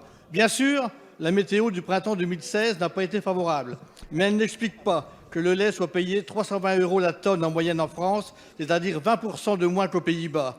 Elle n'explique pas, dans un monde globalisé, que les agriculteurs français sont les seuls à être assommés par autant de charges et de réglementations. Elle n'explique pas non plus que les agriculteurs allemands connaissent des charges nettement inférieures aux nôtres. Notre pays, champion de la surtransposition, et ses agriculteurs paient aujourd'hui les choix politiques de votre gouvernement. Rappelez-vous, il y a encore quelques années, la France était le 2e pays exportateur de produits agricoles au monde. Aujourd'hui, la France est rétrogradée à la 5e place. Et sur le plan humain, cela se traduit par de nombreux drames, des faillites nombreuses, des agriculteurs surendettés qui se tournent une ultime fois vers les banques qui se montrent de plus en plus réticentes. Trop souvent, la seule réponse est de mettre la clé sous la porte. Pour cette seule année 2017, on prévoit encore 20 000 fermetures d'exploitations agricoles. Monsieur le Premier ministre, Monsieur le ministre de l'Agriculture, devant cette situation à laquelle vous n'avez pas répondu, quelles sont les mesures que vous entendez Gérard prendre Menuel, le député Les pour soutenir Républicains, ces qui soutient agriculteurs François Fillon Merci, depuis la la parole est à primaire, monsieur même s'il a Stéphane déclaré Le Foll, que, ministre de l'Agriculture, à propos de de Benoît Fillon, si une personne n'est l'agroalimentaire et de la payée à ne rien faire, évidemment, ce n'est pas normal. Président, monsieur le député, vous avez fait une liste qui était bien longue, qui visait bien sûr. Et il a l'air de soutenir du bout des lèvres la candidature de François Barouin en plan B contre François Fillon. Je vous rappellerai la place simplement de les François crises Fillon. que nous avons traversées. Vous avez parlé de la crise du lait, on peut tout à fait en discuter. Décision de suppression des quotas laitiers en 2008, mise en place d'un processus qui conduit à une surproduction. Et cette surproduction, elle commence 2013-2014. On redresse la situation en 2014 et elle s'aggrave en 2015. Elle se redresse aujourd'hui après une action de la France et du ministre de l'Agriculture, je le dis quand même au passage, qui a consisté à remettre de la régulation là où il n'y en avait plus. Donc, monsieur le député, sur ce point-là, déjà, chacun doit assumer ses responsabilités. Deuxièmement, vous évoquez un certain nombre de crises. Oui, crise sanitaire, grippe aviaire, 2 ans de suite. Vous avez évoqué la crise des céréales, prix des céréales à l'échelle mondiale, Chicago.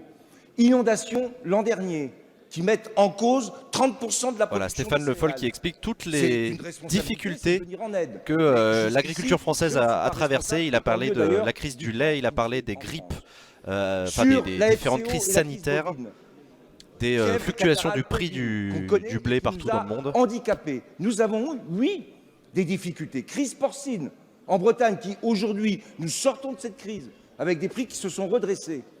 À chaque fois, nous sommes venus avec le plan de soutien à l'élevage, avec le plan de consolidation, apporter des aides, mais qui ne compensent pas, j'en ai parfaitement conscience, le niveau de la baisse de prix. Mais monsieur le député, dans ces conditions, ne venez pas porter une charge aussi lourde quand chacun et ceux qui ont pris des décisions il y a 10 ans ont une part de la responsabilité de la situation d'aujourd'hui. Chacun doit, dans ce domaine-là, rester avec Stéphane Le Foll qui dit « Vous êtes bien gentil de me mettre des taquets dans la tronche, mais c'est un peu de votre faute si on est dans la merde aujourd'hui. » C'est une manière de le dire. Pour apporter des solutions aux agriculteurs. Et quant aux chiffres de ce matin, qui sont sortis par une société Altares, les comparaisons sur les faillites qui sont faites par rapport à une année précédente, et je n'ai pas bien compris quelle était la référence, Merci. moi je donnerai à la représentation nationale les chiffres du est à ministère. Madame Bechtel. Ma question s'adresse à Monsieur le secrétaire d'État chargé de l'industrie. Dans le contexte de l'industrialisation qui touche le département de l'Aisne depuis maintenant une vingtaine d'années, je voulais vous interroger, Monsieur le ministre, sur le devenir du site de l'usine NLMK à Beautor.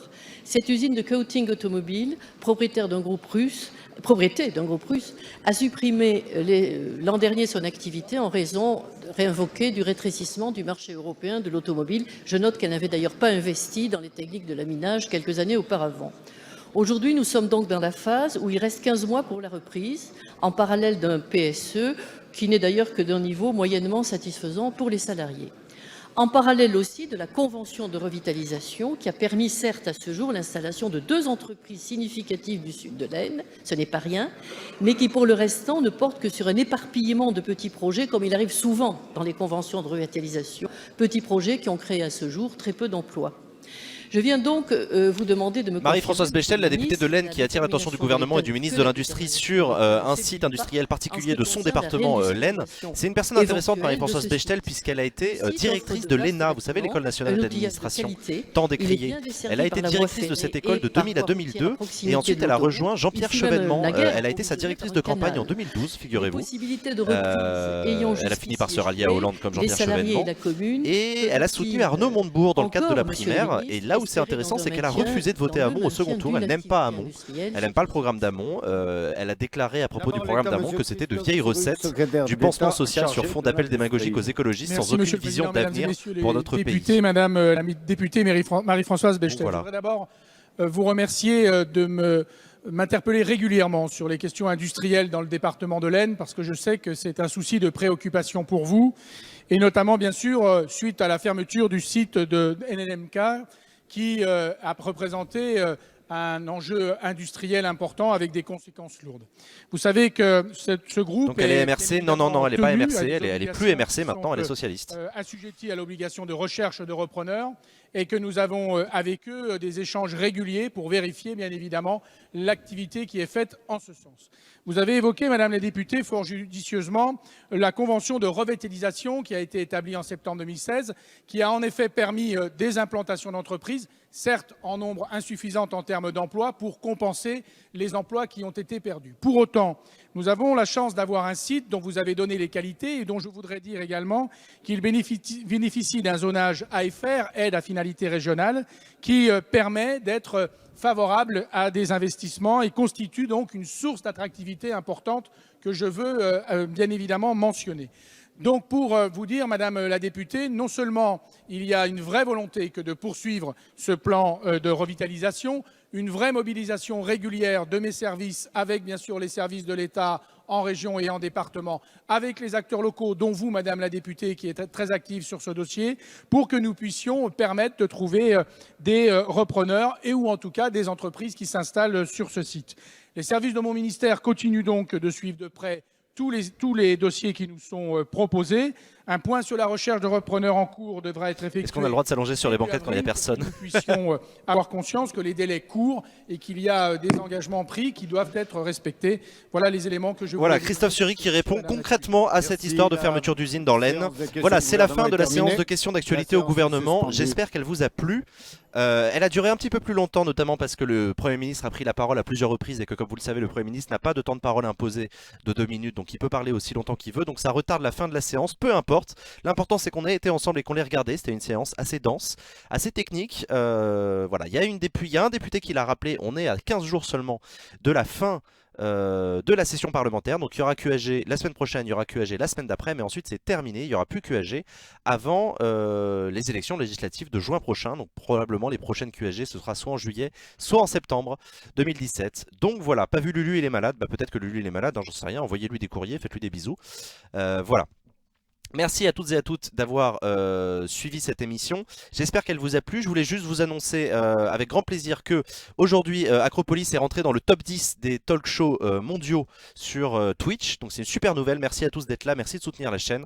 Et donc grâce à vous, on réalise des scores d'audience vraiment top. Et ça fait vraiment plaisir.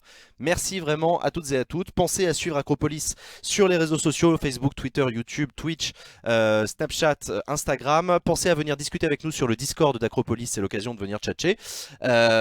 Et cette vidéo sera disponible sur la chaîne Acropolis Replay comme toutes les autres. Merci à tous, bonne fin de journée, à très bientôt, ciao.